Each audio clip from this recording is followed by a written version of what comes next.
એ 17,000 આપ્યા પછી મેં એમ કર્યું તો કે હવે મારે શું કરું, કશું જ નથી, પૂરું થઈ ગયું. મારું બેંકોમાં લોનોના NPA થયેલા હતા એકાઉન્ટ, બહુ મોટી રકમ હતી. બેંકના પ્રોબ્લેમથી ડરતો પહેલાં, ફોન આવે તો હું દૂર ભાગું, બેંકવાળા આવે તો ઘેરથી જતો રહું, એને રિસીવ ના કરું. પણ ખબર પડી કે હું આ રીતે ક્યાં સુધી કરી શકીશ, એ લોકોને સરેન્ડર જ થયું. મારા જે પ્રોબ્લેમ હતા એ પ્રમાણે આંકડા તો એ કામ કરતું, નોકરીમાં તો કંઈ પૂરું થવાનું નહોતું, એટલે પ્રોબ્લેમથી દૂર ભાગવું એ બી શક્ય નહોતું. એટલે પ્રોબ્લેમનો વેખાડી એ જ ખુરશીમાં જેથી પ્રોબ્લેમ થયો ત્યાંથી આજ દિવસ સુધી ત્યાં જ બેઠો છું. લોસ જે કરો તમે એમ કહો છો લોસ થયો બરાબર, એ અંદાજે કેટલો આંકડો હશે? 10-12 કરોડ ઉપરનો આંકડો હશે. 2017-18-19 એ 3 વર્ષ અઠવાડિયામાં 2 દિવસ હું કોર્ટમાં કાઢતો. કોર્ટમાં જતો પહેલાં શરમ આવતી, એકદમ ઇજ્જતવાળા વ્યક્તિ ગામમાં. સોની એટલે મહાજનની ઇજ્જત કેવી હોય? સૌથી ઊંચી. પૈસાનો કોઈને ધિરાણ દીધું હોય તો આપણી પાસે આવે. લોકો પહેલાના જમાનામાં પ્રોબ્લેમ હોય તો મહાજન બેઠો એમ કે મહાજનને બોલાવો, એનો પ્રોબ્લેમ સોલ્વ કરે. એવું ઇજ્જતવાળું ફેમિલી, આખી ફાધરનું નામ બગડી ગયું, આ થઈ ગયું, આ બધા પ્રોબ્લેમ થઈ ગયા. મારો એક સ્વભાવ હતો, ડિસિઝન ઘણીવાર ઓન ધ સ્પોટ લઈ લેતો. એમાં ફાયદો બી થયો છે, નુકસાનનું કારણ બી એ જ હતું. પ્રોપર્ટી લેવાની ઓન ધ સ્પોટ ડિસિઝન લઈ લીધું, ભાઈ 4 કરોડની પ્રોપર્ટી છે, લઈ લો, વાંધો નહીં આવે. ફાધરનું જે બહુ મોટું નામ હતું અમારા સમાજમાં, અમારા ગામમાં, એ મારાથી જ બગડ્યું હતું. એ પાછું એનાથી મોટું થાય એ માટે એમનું જ નામ રાખ્યું. ગુજરાતનું એક નાનું અમથું સિટી અને ત્યાંથી પૂરું ભારતમાં તમારો માલ પહોંચાડવાનું સપનું, અને એમાંય પાછી પોતાની મૂડી નહીં, અને 2 વાર એટેમ્પ કર્યું, છતાં પણ આવું સપનું જોવું, એમ થોડું ડર ન લાગ્યો તમને? કામનો અનુભવ હતો, અને જશે તો કેટલું નુકસાન જશે. સોનું તો આપણું જ છે ને. તમારી જ્વેલરી મેં જોઈ બધી, તમે પ્રાઇસ એટલી એફોર્ડેબલ રાખી છે ને બધી, કે આમ તરત નોર્મલ માણસને, નાના માણસને બધાને પોસાય. પહેલેથી જ એક શોખ હતો કે કંઈક નવું લાવું, નવું જ જોઈએ, સારું જોઈએ. એન્ડ યુઝર કોણ? કસ્ટમર. એન્ડ યુઝરને સસ્તું સારું મળવું જોઈએ, તો ઓટોમેટિક રિટેલર સામેથી લેવા આવવાના છે. એનો અમારો માલ એની દુકાનમાં પડી રહેવો જોઈએ નહીં. સૌથી સસ્તી કિંમત જ, રેન્જ અમારી કોઈ 15,000 ઉપરની નહીં, અને 15,000 ઉપરની રેન્જ નહીં હોય છતાં આવી જ્વેલરી બનાવી, એ એક કન્સેપ્ટ માર્કેટનો અલગ લાયા અમે. યંગ જનરેશન, જેન જી કહે છે, એ લોકોને આ ટાઈપની જ જ્વેલરી ગમતી હોય છે. જો આપણે કસ્ટમરની તકલીફ સમજીને કામ કરીશું ને તો આપણે સારો બિઝનેસ કરી શકીશું, કસ્ટમરનો ફાયદો વિચારશું. સોની ખાલી સોનું નથી આપતા, પણ એની સાથે પિત્તળ પણ આપી દે છે. તમારી પ્રોડક્ટમાં તો આવું નથી ને? એમ ના, અમે તો બહુ કરીએ છીએ. અત્યારે તમે ઘણા જ્વેલર્સની એડ જોતા હશો કે 0% મેકિંગ ચાર્જમાં એ બનાવીને આપે છે. શું એ પોસિબલ છે? તમને લાગે છે? સ્કીમ જ હોય. સ્કીમ જ હોય. હવે આ ગોલ્ડ અને સિલ્વરના ભાવ જે આટલી સ્પીડથી જે વધે છે, એનું શું કારણ હોઈ શકે તમારા હિસાબથી? 25 કરોડથી -12 કરોડ સુધી પહોંચ્યા, ને 12 કરોડથી પાછું 30 કરોડ ટર્નઓવર સુધી પહોંચ્યા. તો મને એક વાત કોમન મળી કે તમારી આ ભલે જ ગમે તેટલા ચડાવ ઉતાર આવ્યા હોય, પણ એક વસ્તુ કન્ફર્મ હતી કે તમારી દાન જ ખરાબ નહોતી ક્યાંય કોઈ જગ્યા પર.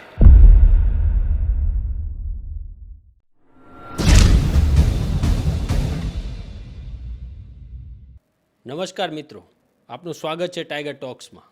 હું છું તમારો હોસ્ટ અને દોસ્ત પારસ દકાણ.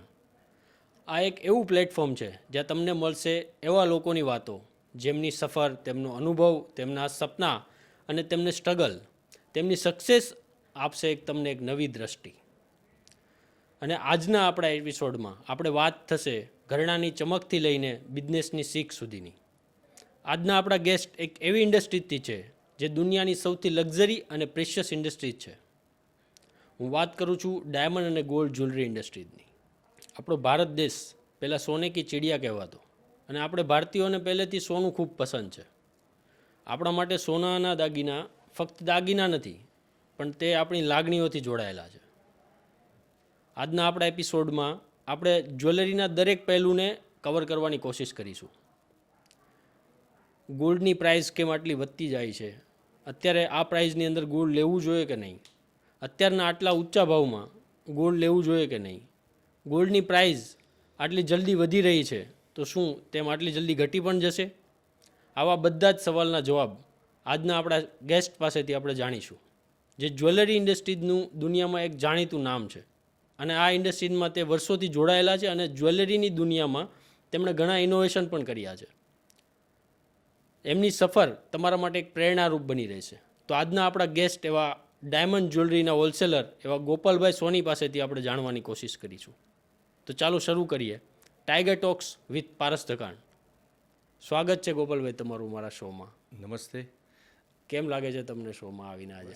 એક જીવનનો નવો અનુભવ કર્યો છે ને આપના શોમાં આવીને ખૂબ આનંદ થશે. કંઈક નવા અનુભવ શેર કરી શકીશ જૂના મારા. ગોપાલભાઈ, આપણે પહેલાં તમારી લાઈફ જર્નીથી શરૂ કરીએ, પછી આપણે બિઝનેસ પર જઈશું. તમારી લાઈફ જર્ની, તમારો જ્વેલરી ઇન્ડસ્ટ્રીની અંદર તમે કેવી રીતે આવ્યા, તમારી શરૂઆત કેવી રીતે થઈ ઇન્ડસ્ટ્રીની અંદર આવવાની, ધંધો તમે કેવી રીતે ચાલુ કર્યો, પહેલાં શું કરતા હતા એ જરા જણાવો તો ડિટેલમાં. હું 1996માં બીએસસી કેમેસ્ટ્રી પાસ કરી. શરૂઆતમાં તો મધર ફાધરને એવું હતું કે હું ટીચરની નોકરી કરું. બીએડમાં બી એડમિશન લીધું, પણ મારું મન પહેલેથી જ એજ્યુકેશન લાઇનમાં જવાનું હતું જ નહીં. એટલે મધર ફાધરને કન્વિન્સ કરી 98માં આ જ્વેલરી બિઝનેસમાં ચાલુ કર્યું. દુકાનમાં બેસતો થયો પપ્પા જોડે. મારા ફાધરની દુકાન જૂની ટ્રેડિશનલ સોની હોય ને, જે થળો લઈને બેઠા હોય, કાંટો ઉપર મૂકેલો હોય, આપણે જૂની એકદમ નીચે બેસીને કામ કરતા. નીચે બેસીને કામ કરતા. અને એ પોતે બી કારીગર હતા. અને એ પહેલાં બી મારું કેવું હતું, ફાધર પહેલાં મારા દાદા બી આ જ કામ કરતા. હું ત્રીજી પેઢી હતો આની પર બેઠો. ફાધરની માન્યતા એવી હતી કે ભાઈ તું સોની કામ શીખીશ તો જ આ કરીશ. અને હું હતો બીએસસી આખું એજ્યુકેશન ભણીને આવેલો, એટલે મારા માટે એમની જે લાઈફસ્ટાઈલ આમ ગમતી નથી. પૈસા કમાતા હતા પણ એ આ મજૂરી કરવાની આ હતું નહીં, છતાં બી એમને બિઝનેસ કરવો, વેપાર જ કરવો હતો. પણ એમને ખુશ કરવા માટે હું બેઝિક કામ શીખ્યો થોડા ટાઈમ, અને પછી દુકાનથી બેસતો થયો. હું એક કારીગર મગજ, મારું વેપારી લાઈનની બહાર, એટલે થોડાક ડિસ્પ્યુટ રહેતા એ કામની બાબતે. પણ ધીમે ધીમે એમને કન્વિન્સ કર્યું. સોનાનું કામ, હવે હિંમતનગર જેવું નાનું સેન્ટર, ત્યાં સોનાનું રેડી સ્ટોક રાખો. અને એ જમાનો એવું હતું કે ભાઈ તૈયાર સોનાના દાગીના લેવાય નહીં, અને હું રાખીને બેઠો તૈયાર લઈને. અચ્છા, મતલબ તમે આ બીએસસી પતાવ્યું પછી તમે જ્યારે ધંધામાં આવ્યા ત્યારની વાત છે? ત્યારની વાત છે. પછી એમાંથી અને કેવું હતું, થોડો ટાઈમ બેઠા પછી એક મગજમાં એવું ચાલતું કે ભાઈ મારે નવી ડિઝાઇનો ચાલવી, સારી ડિઝાઇનો ચાલવી, કેવી રીતે લાવી. એ જમાનામાં આવું રેડીનું સ્ટોકનું તૈયાર બહુ હોલસેલ વેપારીઓ હોય નહીં. ત્યારે તો આલ્બમ પર ચાલતું. એટલે આલ્બમમાંથી નવી નવી ડિઝાઇનો શોધું. ગ્રાહક કસ્ટમર આવે એમને બતાવું ભાઈ આવી ડિઝાઇન બનાવો, નવી ડિઝાઇન લાગશે. એનાથી શું થયું, ગ્રાહકીમાં વધારો થયો. ડિઝાઇનો નવી આવવાની જીગર કરી, ગ્રાહકને કન્વિન્સ કરું નહીં ગમે તો બીજી બનાવી દઈશ, પાછી આપી દેજો.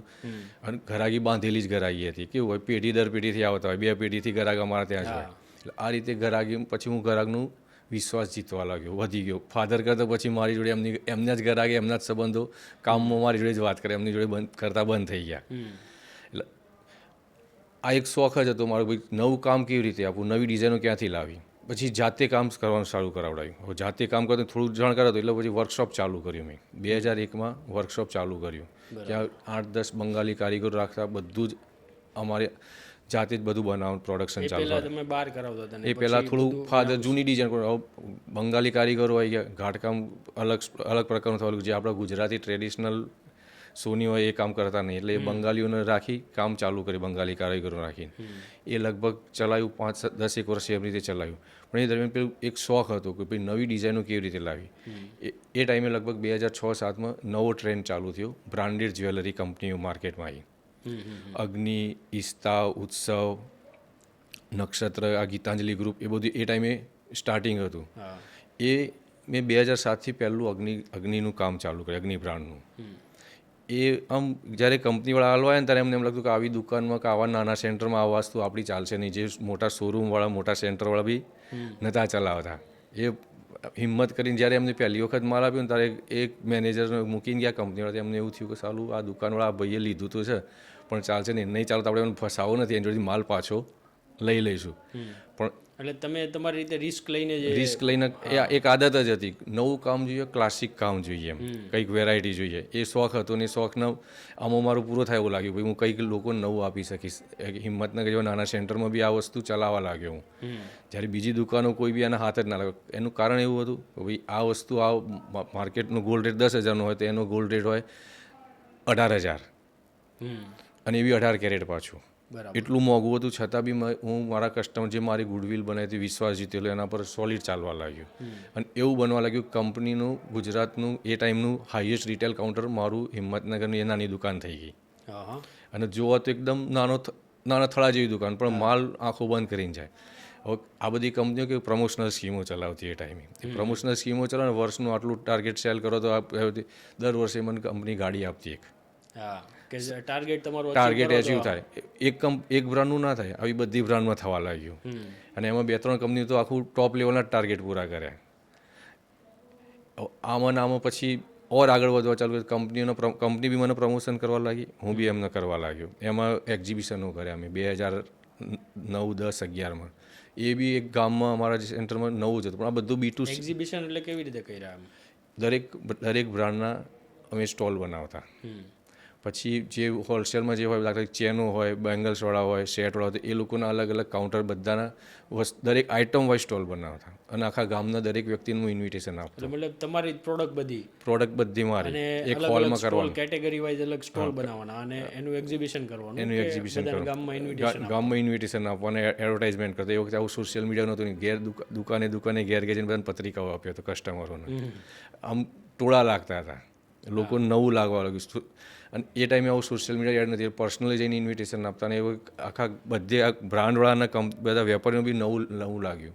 આનાથી શું થવા લાગ્યું, કંપનીના મારું સેલિંગ ઓર વધી ગયું, એટલે ઓર બિઝનેસ વધ્યો. આ બધું સારું ચાલ્યું મારે બધું 2010-12 સુધી સોલિડ ધંધો ચાલ્યો. ગામમાં અમારા ડિસ્ટ્રિક્ટમાં ટોપ લેવલના થઈ ગયા. કોઈ દિવસ હોલસેલ વિચાર કરતો નહીં, એ વખતે રિટેલ જ કામ કરેલું. થોડો ટાઈમ પછી આ ઓવર કોન્ફિડન્સ આવી ગયો.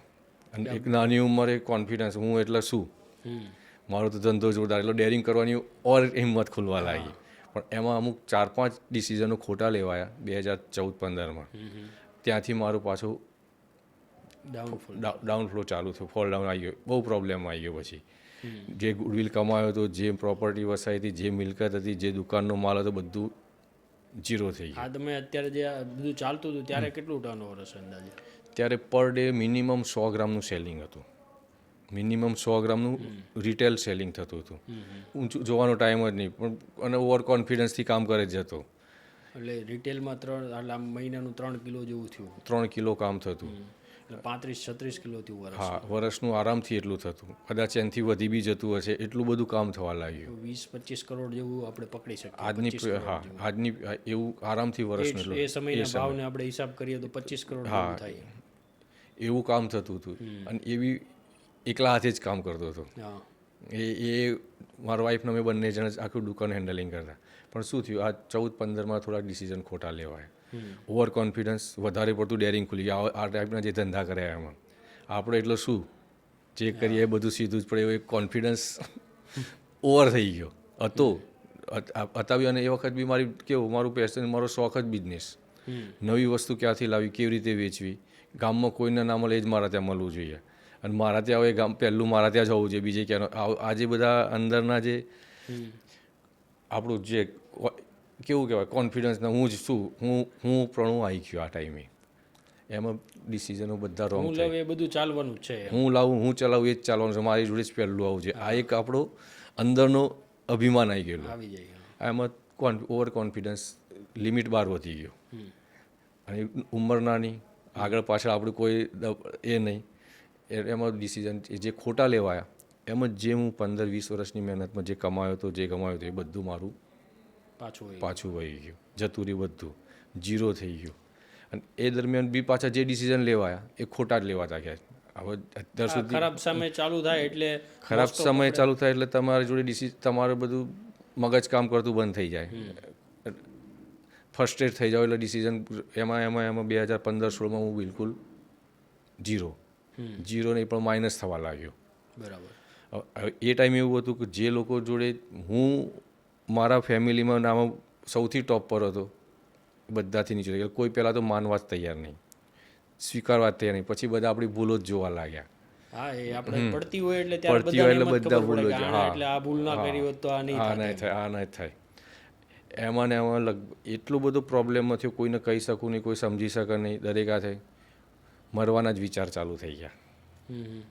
2015-16માં એક વર્ષની અંદર કમસે કમ 2 થી 3 વાર મેં સુસાઇડ એટેમ્પ કરી નાખ્યા. અને એક વાર કરી બી દીધું. 2 દિવસે હોસ્પિટલથી ઘેર આવ્યો. આ ક્યારે? 2016. ત્યારથી જીવનના નવા પાઠ શીખવાના ચાલુ થયા. એ ટાઈમે એવું હતું કે હું જ્યારે મારો સારો ટાઈમ હતો ત્યારે હું બેન્કોનું વેલ્યુએશનનું કામ કરતો, ગોલ્ડ લોનનું વેલ્યુએશન. એ બી કેવું, એક ટાઈમ પાસ. ચલો બેંકવાળા મને જબરજસ્તી બોલાવો સારું, એની પર મારું રોજની 200-300 ફી આવતી, એમાં ઘર ચાલુ થવા લાગ્યું, ઘર ચાલતું. અને આ બાજુ તો ડાઉનફોલ હતો, માઇનસમાં હતા, વ્યાજ 25 કરોડના ટર્નઓવરમાંથી સીધું આપણે રોજના 200 કમાવા પર આવી જાય. 200 કમાવા પર આવી ગયા, એવી પોઝિશન આવી ગઈ. કશું જ નહીં જોડે, દુકાને બેસી નહીં શકું. લોકો આવે એ દરમિયાન મારી પર લીગલ કેસો બી બહુ થયા, બેંકોની લોનો હતી, આ તે બધું, એ બધી પ્રોસેસ બી બહુ લેન્ધી ચાલુ થઈ ગઈ. એટલે કોઈ વિકલ્પ દેખાય નહીં, બસ આજે મરું કે કાલે મરું. હવે આજે કોઈને ટાળે, કોઈનો વાયદો કર્યો ભાઈ આ ટાઈમે મારું સાથે ના આવે, એટલે એમ જ વિચાર આવે કે ક્યારે સુસાઇડ કરું, નથી જ જીવવું, મારે નથી જ જીવવું. આ પોઝિશનમાં મેં 2016 એન્ડમાં, 2015 એન્ડ લગભગ તારીખ બી યાદ છે મને, એ દિવસે મેં સુસાઇડ કરી દીધું ગાડીમાં જઈને. 2 દિવસ પછી પણ એ ટાઈમે મારા વાઈફ અને મારા દુકાનનો એક માણસ, જે એમને જે બધું સાચવ્યું, જે રીતે લાયા મને તો ખબર બી નહીં કે હું કેવી રીતે આવ્યો, ક્યાં હતો ને કેવી રીતે ગયો. એને કોઈને વાત બી નહીં કરી. મારા મધર મારા ઘરમાં રહે તો બી એમને ખબર નથી કે હું આ રીતે 2 દિવસથી હોસ્પિટલમાં હતો, શેના માટે હતો. એ બધું કંટ્રોલ કરી, પોલીસ સ્ટેશનની મેટ્રો બધી સોલ્વ કરી. આ માણસ ને તમારા વાઈફે સંભાળી. અને એક મારા રિલેટિવ હતા, બસ આ 3 જ જણને ખબર આ સિચ્યુએશનમાં હું હતો. એ ત્યારથી પછી ફેમિલીમાં બધાને, મારા સિસ્ટરોને એ બધાને ખબર પડે કે ભાઈ આને આવો પ્રોબ્લેમ છે. એ દરમિયાન મને મારા સિસ્ટરના રિલેટિવ થાય અને મારા અત્યારે જે ગણો એ જીવનના એ જયેશભાઈનો કોન્ટેક્ટ થયો. એ વિપસ્યનાના બહુ મોટા આચાર્ય છે. એમને મારા બધા પ્રોબ્લેમ મને દરેક એંગલથી સમજ્યો, જાણ્યો, જોયો. પછી એમને પૂછ્યું મને કે ભાઈ હું તને શું હેલ્પ કરું. આ ટાઈમે તો માણસને શું વિચાર, ભાઈ આટલા પૈસા જોઈએ છે ને આવું કરી આપો. પણ મારાથી એવું બોલાવ્યું નહીં. મેં એમને એટલું જ કીધું મને આમાંથી બહાર નીકળવું છે. એટલે આ તમને આ જયેશભાઈ પાસે કોણ લઈ ગયું હતું? મારા બેનના જેઠ થાય. અચ્છા. અને એ વિપસ્યનાના ટીચર છે. એ બહુ આધ્યાત્મિક વ્યક્તિ છે, બહુ આધ્યાત્મિક વ્યક્તિ છે. એમના કોન્ટેક્ટમાં આવ્યો. એમને મને પછી આમાં વિપસ્યનામાં થોડુંક વાળ્યું. એ દરમિયાન પહેલાં મને એવા બી લોકો મળ્યા જે એના માટે રહી જવા કહેતા હતા, પણ હું જતો નહીં. 10 દિવસ તો મારે કેવી રીતે જવાય, આવું કઈ રીતે કરું. એક ભાઈ હતા, એમને થ્રુ કોન્ટેક્ટ કરાવ્યો, ભાઈ સમજાવવા, મારા પ્રોબ્લેમ સમજવા, મને બેસાડ્યો જોડે. મને કહે તું કામ જઈએ શિબિર કરી, હું તને 1 કિલો સોનું આપીશ. પણ તો બી મારી એ વખત હિંમત નથી થતી કે 10 દિવસ તો મૌન કેવી રીતે રહું, કેવી રીતે ત્યાં જાઉં. જવાતું હશે ત્યાં આપણું તો કામ છે, આપણે બાવા થઈ જઈએ. અને 10 દિવસ મારાથી બેસાય જ નહીં. પણ એ પછી થોડા ટાઈમ પછી મારી વાઈફ ગઈ એનામાં, એ શિબિર કરવા ગઈ. એ સેન્ટર પર એને મૂકવા ગયો, ત્યાં જોયા પછી મારું મન બદલાયું.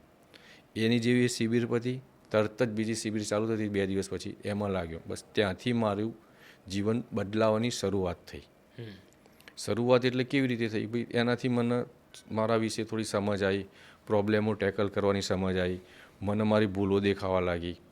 હું અત્યાર સુધી શું કરતો, મારો પ્રોબ્લેમ હોય ને સામેવાળાનો ફોલ્ટ દેખતો, એને મને આવું કર્યું એટલે મેં આવું કર્યું. પણ આનાથી એવું બદલાયું કે મેં એવું કર્યું તો એને મારી જોડે એવું કર્યું. જોવાનો એંગલ મારો બદલાયો, જેનાથી શું થયું, પ્રોબ્લેમોમાં રસ્તો મળવાની થોડી ઘણી શરૂઆત થઈ. એ દરમિયાન હું બેન્કોનું જે વેલ્યુએશનનું કામ કરતો ને, એમાંથી બેન્કોનું ગોલ્ડનું ઓક્શનનું ચાલુ થયું, થોડું લેવાનું ચાલુ કર્યું. લોકલ લેવલે જ બધું કામ કરતો. એ કામમાં થોડું, એ દરમિયાન નોટબંધી આવી ત્યારે ત્યાંની ગોલ્ડ લોનની ફાઇનાન્સ કંપનીઓ હતી, એ લોકો થોડુંક આપણું સારા માણસ લાગ્યા, થોડી દેખાયો પ્રોબ્લેમ, એ સપોર્ટના ભાવથી ત્યાંના લોકલ જે લોકો, હિંમતનગરની ફાઇનાન્સ કંપની, એ લોકો શું કરે, જે લોકો લોનનું પૈસા ભરી શકતા ના હોય, ભાઈ ચલો સોનાનો ભાવ, વખતે કેવું નોટબંધી વખતે સોનાનો ભાવ 30,000 હતો, અને એ વખતે કેશમાં વેચો તો એવું થતું ભાઈ ચલો 40-50,000 મળતું હતું. આવા લોકોને એમને ગોલ્ડ વેચાયું, એ મારા થ્રુ વેચાણ કરાયું. એમાં મને થોડુંક બેનિફિટ મળ્યું. ત્યારે બી મારા બીજા પ્રોબ્લેમો મોટા હતા, પૈસાના પ્રોબ્લેમો. એક પાર્ટી પાસે મારું બધું ગોલ્ડ હતું, એની પાસેથી એ મૂકીને પૈસા લીધેલા હતા, જે આ પ્રોબ્લેમ, આજે બધા પ્રોબ્લેમો આવ્યા એટલે જે સ્ટોક હતો એ સ્ટોક હતો એ બધું તાત્કાલિક પૈસા જોઈએ તો શું કરવું, તો શું કરતા, કોઈ બહુ ગળી ગયું ભાઈ નહીં જોઈશે જ, માથે ચડી ગયું, તો એની માટે આવી એક લાઈન પકડાઈ ગઈ, આવું કરતું થઈ ગયું. એટલે શું થવા લાગ્યું, ધંધો બી પૂરો થઈ ગયો, માલ બી જતો રહ્યો, એનું વ્યાજ બી ચાલુ થયું, ત્યાંથી પૈસા રિટર્ન બંધ થયું. શોર્ટ ટાઈમના સોલ્યુશનમાં મેં આ બધું જતું રહ્યું, હાથ પર જે હતું એ બી પૂરું થવા લાગ્યું. એ પછી એ ટાઈમે પછી આ નોટબંધીમાં થોડુંક ચલો ભાઈ એ કંઈક રસ્તો સોલ્વ કરીશું, આ બધાને પૈસા આલાશું, પણ એનાથી કંઈ લાંબો સારા આવ્યો નહીં. હા, દાગીના છોડાઈ શક્યો હું, પણ એ તો આપવામાં બધું પૂરું થઈ ગયું. ધંધો એવો તો સ્ટાર્ટ કરીશ, પણ સ્ટાર્ટ કરી શક્યો નહીં. પાછા હતા ત્યાંના ત્યાં. પણ હા, એ પાર્ટી જોડે બેસી કરી, જેને બધું સપોર્ટ કર્યો મને, વ્યાજ છોડી દીધું, મૂડી આવી કરી, મને આમાંથી છૂટો કર્યો. બેંકો જે ભાઈ પાસે તમે દાગીના ગીરવે મૂક્યા હતા સ્ટોક, એ ભાઈએ વ્યાજ છોડી દીધું. એને બધા શું થયું, મારો પ્રોબ્લેમ એ શેર કર્યો ફેમિલીમાં બધા જોડે. ખબર હતી બધાને ભાઈ પ્રોબ્લેમ છે, પણ કેવું પર્સનલી એકબીજાનો વાત થાય, ભાઈ મારી બેન બીજી બેન ત્રીજાને કરાવવાને ખબર. મને કોઈ ડાયરેક્ટ પૂછી શકતું નહોતું, હું કોઈને કહેતો બી નહોતો. પણ પછી જ્યારે જયેશભાઈ સાથે બેઠા, આ બધું થયું, ફેમિલી આખું ભેગું કર્યું, અમે બધા જોડે બેસીને ચર્ચા કરી. મેં મારા ઓરિજિનલ આંકડા આપ્યા, ભાઈ મારા અહીંયા આટલું પેમેન્ટ, આ રીતનો પ્રોબ્લેમ છે. તો એમને એ લોકોને ભેગા કર્યા, તો એ લોકોએ જોડે બેસીને બધા પ્રોબ્લેમ સોલ્વ કરવાનું સપોર્ટ કર્યો.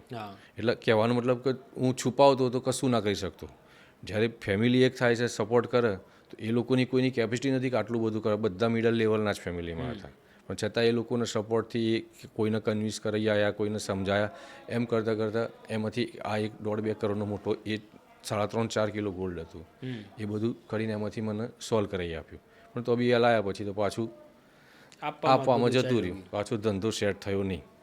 પણ જે પેલી ફાઇનાન્સ કંપની બીજી હતી, એમને સપોર્ટ કર્યો મને, ભાઈ ચલો તમારે ગોલ્ડ લોનનું આ કરો, પૈસા જોઈતા હોય તો આપવા લાગ્યા, સોનું કંઈક લેવું વેચવું હોય તો. એમ કરતાં કરતાં કોરોના ટાઈમ આવ્યો. ત્યારે બી મને, જ્યારે એ ટાઈમે બધાના પ્રોબ્લેમ રહેતા હતા, જ્યારે મને એનો ફાયદો મળ્યો. લોકોને પ્રોબ્લેમ હતો, એ પ્રોબ્લેમનો મને ફાયદો મળ્યો કે ભાઈ ચલો કોરોનામાં લોકોના કામ ધંધા બંધ થઈ ગયા. એટલે જે ગોલ્ડ લોનના દાગીના વેચતા લોકો, પૈસા ના ભરાયેલા શું કરે, દાગીના મૂકે, કાં તો પૈસા જો દાગીના વેચી મારે, એ કામ મને થોડુંક વધારે મળ્યું. એટલે નોર્મલ કોન્ફિડન્સ આવવા લાગ્યો, થોડીક ઇન્કમ થવા લાગી, થોડુંક ચૂકવી શકતો થયો એવું થવા લાગ્યું. એ પહેલાં જ્યારે મારા બેંકોના આ દરમિયાન મારા બેંકોમાં લોનોના NPA થયેલા હતા એકાઉન્ટ, બહુ મોટી રકમ હતી. એ બધા બી સોલ્વ કરવામાં કરી શક્યો. બેંકમાં જ્યારથી સાધના વિપસનામાં જોડાયો, મન પર કંટ્રોલ આવ્યો, સમજ આવી, પોતાની સમજ આવી. એટલે બેંકના પ્રોબ્લેમથી ડરતો પહેલાં, ફોન આવે તો હું દૂર ભાગું, બેંકવાળા આવે તો ઘેરથી જતો રહું, એને રિસીવ ના કરું. પણ ખબર પડી હું આ રીતે ક્યાં સુધી કરી શકીશ. એ લોકોને સરેન્ડર જ થઈ ગયો, ભાઈ મારા આવો પ્રોબ્લેમ છે, મારી આ સિચ્યુએશન છે, હવે મારે શું કરું, તમે બતાવો. મેં તમને બધું ફેક્ટ કહી દીધું, રિયલ સ્ટોરી કહી દીધી. અને એમને મને કીધું ભાઈ જો તું અમારાથી ભાગે કંઈક સામે કોર્ટે ચડીશ તો કશું થવાનું નથી. એના કરતાં, અને મેં બધી જગ્યાએ એ વખતે બધા સહીઓ કરીને આપી જ દીધી હોય. આપણે જ્યારે બેંકમાં લોન ખરાબ નહોતી તમારી, સહીઓ કરેલી હોય એટલે એની સામે લડવાની કોઈ તાકાત નથી. એમાં સરેન્ડર થઈ ગયો. તો એ લોકોએ જોડે રહીને સ્ટેપ બાય સ્ટેપ બધા રસ્તા શોધી આપ્યા. એમાંથી મને લગભગ 4-5 વર્ષે હું બહાર નીકળી શક્યો. બીજા ઘણા બધા કોર્ટ કેસ ચાલતા હતા પૈસાની બાબતના. જીવનમાં બધી જ કોર્ટો આવી ગયા મુશ્કેલીના ટાઈમમાં. આ બધો જે સમય હતો, ખરાબ સમય, એમાં જ બધું જ આવી ગયું. ઇન્કમ ટેક્સના પ્રોબ્લેમ, સેલ ટેક્સના પ્રોબ્લેમ, ગ્રાહક સુરક્ષાના પ્રોબ્લેમ, ચેક રિટર્નના કેસોના પ્રોબ્લેમ, 8 કેસો આવા ચાલે. એ બધું જ સહન કરતાં 2023 સુધી આ સ્ટ્રગલ ચાલી. એ દરમિયાન જોડે થોડું જૂનો ધંધાનો અનુભવ તો હતો જ. જળતરના કામમાં કંઈક સેટિંગ કરીને કામ કરું, બેંકોનું ઓપ્શનનું લઈ આવતો, એમાંથી કંઈક જૂનું નવું વેચીને કરતા, આવું ચાલતું. પણ મૂડી ના હોય એટલે પાછો પ્રોબ્લેમ. હા, બીજાના પૈસેથી જ ધંધો કરેલો. પણ એક કેવું થયું કે ભાઈ માઇન્ડ સ્થિર થયું તો ગમે તે રસ્તો કાઢવાની આદત પડવા લાગી. પ્રોબ્લેમ સોલ્વ કરવાનો તો ટેવાઈ ગયા હતા, કારણ કે આ તો 5-7 વર્ષ આવા કાઢ્યા હતા. એ દરમિયાન ડાયમંડનું કામ થોડું પહેલાં જ્યારે મારો સારો ટાઈમ હતો ત્યારે ડાયમંડનું કામ કરતો હતો. એમાં જે એક નુકસાન કર્યું હતું મોટું, એક વેપારી જોડે બહુ ખરાબ અનુભવ થયેલો હતો. એ વખતથી એનો અનુભવનો ઉપયોગ મને ઠીક 2023માં લાગ્યો, કામ 22-23માં. કે ભાઈ એ વખતે મારો માલ હતો ને મારા પૈસાની ઇમરજન્સી જરૂર. ડાયમંડના બધા 25-30 લાખનો મારી મૂડીનો માલ હતો, એ આપવા ગયો, ક્યાંય કોઈ લે જ નહીં, પૈસા જ ઓછા બતાવો, 50% કિંમત બી નથી મળતી. ડાયમંડનો રેટ જ ઓછો બતાવતા હોય. માર્કેટ લેવા જઈએ તો અલગ, આપવા જઈએ તો અલગ. જેનો માલ હતો એના આપું તો બી પૈસા ઓછા મળતા હતા. હવે આપણી તો મુશ્કેલી લાચારી હતી, આ વેચવું ક્યાં? ન છૂટકે એને વેચ્યું, એને એમ કંઈ ના એને છૂટકો જ નહોતો. એક દિવસ એવો હતો કે એ દિવસે મારે ગમે તે રીતે 5-10 લાખ રૂપિયા જોઈતા હતા જ, એની લિમિટ આવી ગઈ હતી. એને કીધું કે અત્યારે તું મને ઉચ્ચકાલ પછી ચાલે, જે પૈસા લે એમાં મારો માલ બધો પૂરો થઈ ગયો એમ કહીને છૂટી ગયો. એકચ્યુઅલમાં બીજા 10-15 લાખ વધારે આવે એવી સિચ્યુએશન હતી, એ માલમાં પણ ના મળ્યા. એ વખતે ખબર નથી કે મને આ વસ્તુ આટલી જીવનમાં આ સ્ટેજ પર આટલી કામ લાગશે એ અનુભવ. એ વખતે તો સ્વીકાર લીધું, પતી ગયું. પણ કુદરતનો કંઈક અલગ પ્લાન હશે એ વસ્તુ માટેનો. એ પછી હું નક્કી કર્યું, થોડોક સારો સમય હતો, ડાયમંડનું કામ થોડું થોડું ઘર આગળ તમારા આવતા, તો નક્કી કર્યું સૌથી સસ્તી રેન્જના જ ડાયમંડ વેચવા, મોંઘા ડાયમંડ વેચવા નહીં. તૂટે તો પણ કેટલા તૂટે પૈસા? એટલા માટે સસ્તી રેન્જ જ પકડી. એ થોડું થોડું લાઈન વેચ્યું, પણ રિટેલ કસ્ટમરમાં તો કેટલું કામ મળે? મહિને 1-2 પીસ, 3-4-5 પીસ વેચાય, કેટલું વેચી શકીએ? હવે આપણે તો એ પ્રોબ્લેમ એવો હતો, એમાં તો આનું સોલ્યુશન મળવાનું જ નહોતું.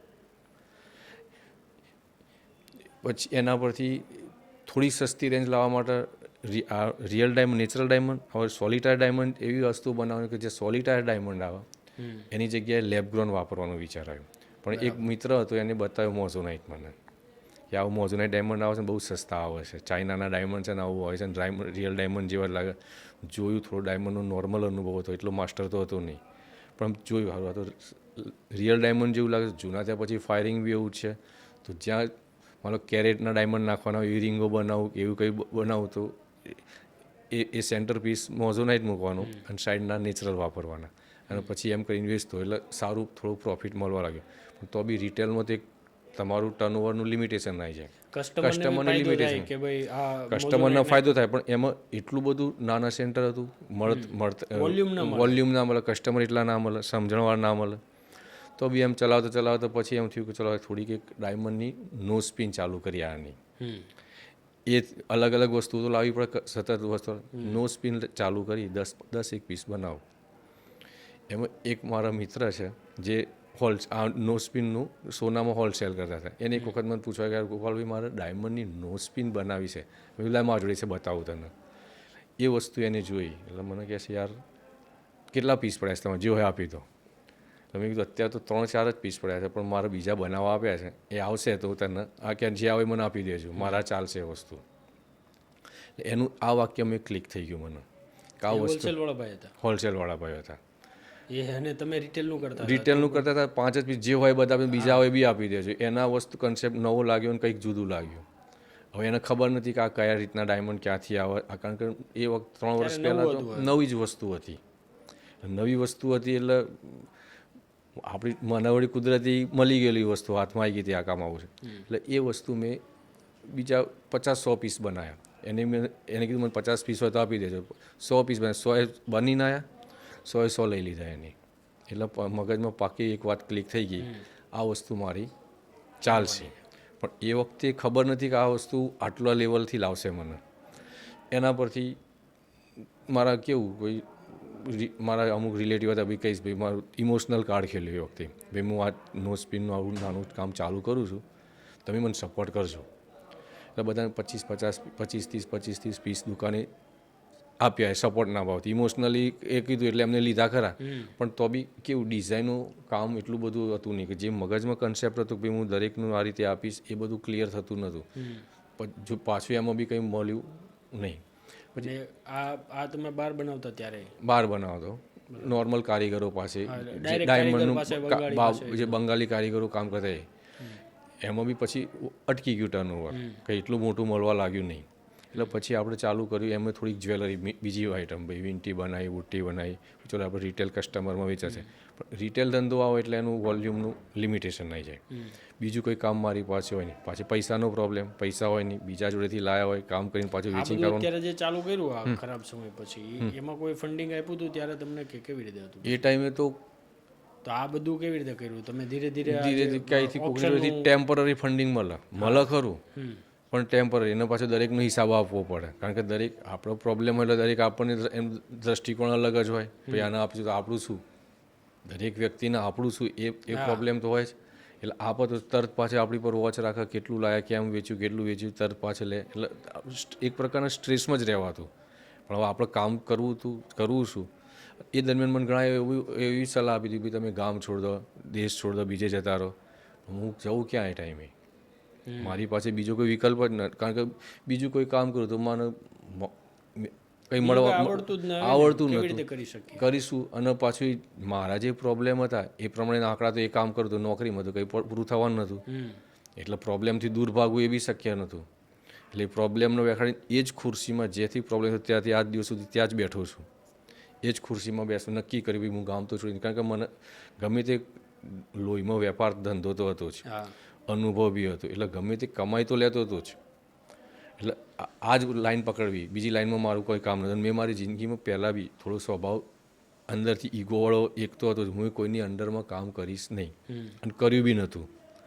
મારો શેઠ કોઈ નહીં, એક અંદરનો ભાવ તો પહેલેથી હતો, પણ આ જીવનની આ લાચારી પરિસ્થિતિ હતી, એમાં બી આ ભાવ પકડી રાખ્યો કે હું કોઈને કામ કરીશ નહીં. મારે આજની તારીખમાં કે એ વખતે બી આટલી ખરાબ સિચ્યુએશનમાં પણ મારો કોઈ બોસ નહોતો, એ ભાવ મેં હજી સુધી પકડી રાખેલો છે. એ એના લીધે જ હું પોતાનો ધંધો કરી શક્યો નવો. એ જે અંદરનું મારું જે ફિલિંગ હતી મારો કોઈ બોસ નહીં, આ સ્ટેજ પર આવ્યો. આ ટાઈમે ડાયમંડનું ચાલુ થયું મારું, ડાયમંડનું ચાલુ. એની સાથે સાથે બેન્કોનું ગોલ્ડ લોનનું ઓપ્શનનું મોટા પાયે પકડ્યું મેં. એ દરમિયાન હું થોડું જોડે આ બી કામ કરતો. એમાં કેવું ફંડિંગ બહારથી લાવતો, ઓપ્શનવાળામાં ભાઈ પાર્ટીને કહી દેવાનું હું આજે ઓનલાઈન બિડિંગ કરી છે, આટલી બેન્કોનું આટલું લાગ્યું છે, એના વિનિંગ લેટર બતાવી દેવાનું, ભાઈ મારા આટલા લાખના પડીકા આવ્યા છે, એમાં આટલું વેચીશ, આ જગ્યાથી લેવાનું છે એ બતાવવાનું, એટલે ફંડિંગ આપે. એ પાછું હું જઈને લઈ આવું, એનું પ્રોસેસ પૂરી કરીને પાછું એનું પેમેન્ટ આપી દેવાનું, એમાં એનું પ્રોફિટ આપી દેવાનું. આ ચાલુ. એનાથી મારું એક ડેરિંગ ખુલ્યું, મારું બિઝનેસનું ડેરિંગ ખુલ્યું કે ભાઈ હું કેવું થયું, ફર્સ્ટ ટાઈમ મારા સેન્ટરમાંથી બહાર નીકળ્યો. અત્યાર સુધીનું જે બી કર્યું મેં એ ફક્ત મારા હિંમતનગર પૂરતું જ કર્યું. બરાબર. હિંમતનગરની બહાર કોઈ પ્રકારનો ધંધો કરતો નહીં. એમાં પછી એમાં એવું ડેરિંગ ખુલી ગયું કે એ લાઈનમાં પાછું નામ થઈ ગયું. ભલે ફંડિંગ મારું નહોતું, બીજાનું હતું, ઓપ્શનવાળી લાઈનમાં. ગુજરાત, રાજસ્થાન, MP દરેક સેન્ટર ફરી નાખ્યા. એ કોઈ દિવસ નહોતું કે દરેક સેન્ટરની બધી બેન્કોમાં જતો થઈ ગયો. એટલે એ ડેરિંગથી જોડે જોડે આ સાઈડમાં કામ ચાલતું હતું. એટલે પછી એમાં મોઝોનાઇટનું કામ પકડી લીધું. પછી એમાં એક મેરેજમાં મારા એક રિલેટિવ મળ્યા હતા, સોશિયલ મીડિયામાં બધી મારા ડિઝાઇનો મૂકતો, એમને કીધું કે યાર તમે આવો સુરત મારી પાસે, કે તમને સારું કામ મળે એવું કરે. હું બી એ ટાઈમે કામની ક્વોલિટી તો શોધતો હતો જ, ખબર તો હતી જ ભાઈ સુરત એટલે ભાઈ ડાયમંડનું મોટું સેન્ટર, ત્યાં જ સારું કામ મળે, પણ પર્સનલ ડાયરેક્ટ કોઈ કોન્ટેક્ટ નહીં, કારણ કે ડાયમંડનું કામ એટલું બધું હિંમતનગરમાં મેં કરેલું બી નહીં અને એટલા કોન્ટેક્ટ્સ બી નહીં.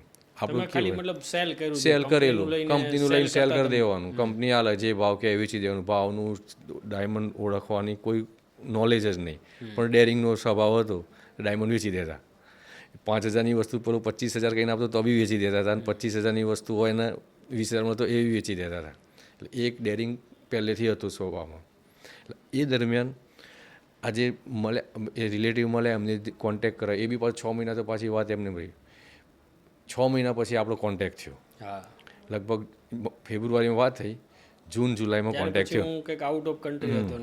જૂન જુલાઈમાં આપણો કોન્ટેક્ટ થયો. ત્યારથી ફર્સ્ટ ટાઈમ કામ કર્યું. પણ એ વખતે બી આ મોઝોનાઇટનું કામ કર્યું, પણ કેવી મોટી વસ્તુઓ પકડી. ત્યાં સુધી મગજ તો રિટેલ પર જ ચાલતું હતું. હોલસેલ પર એકવાર ટ્રાય કર્યો, પણ મગજ મેળ પડતો નહીં આવ્યો. એમાં પછી ચલો વીંટી બુટ્ટી, પેન્ડલ બુટ્ટીના સેટ, એવી ડેલિકેટ નાની નાની જ્વેલરી 4-5 ગ્રામની રેન્જની ચાલુ કરી. સેલિંગ મળતું, પણ રિટેલ સેલિંગ એટલે એક લિમિટ જ હોય એની, ભાઈ તમે કેટલું વોલ્યુમ લઈ શકો. બહુ વોલ્યુમ મળતું નહીં. નફો પ્રોફિટ સારો મળતો થયો, વેચાણ થયું, પણ વોલ્યુમ ના મળવા લાગ્યું. હવે મારે તો મારા પ્રોબ્લેમ જ એટલા મોટા, એટલે વોલ્યુમ વગર શક્ય જ નહોતું. અને થોડું આવે તો એ તમને દેખાય, થોડું આવે દેખાય, પ્રોફિટ નોર્મલ પ્રોફિટ દેખાય નહીં. એક વચ્ચે એક મને સવાલ આવે છે, આ તમે અત્યારે જે આ મતલબ લોસ જે કરો, તમે એમ કહો છો લોસ થયો, બરાબર, એ અંદાજે કેટલો આંકડો હશે? 10-12 કરોડ ઉપરનો આંકડો હશે. 10-12 કરોડનો એવડા નાના સેન્ટરમાં, એવડા નાના સેન્ટરમાં 12 કરોડ રૂપિયા. એ સિચ્યુએશન મારી એવી હતી કે વર્ષો જૂની પેઢી જ્યારે ડિક્લેર થયું ભાઈ લોસ થયું છે, આખું ગામને ખબર પડતી. કારણ કે ગામ વર્ષોથી એક જ મારી જન્મભૂમિ, કર્મભૂમિ બધું આ જ જગ્યા હતી. એટલે દરેક વ્યક્તિ પર્સનલી ઓળખતું હોય, એટલે બધાને પાર્ટી ઉઠી ગઈ.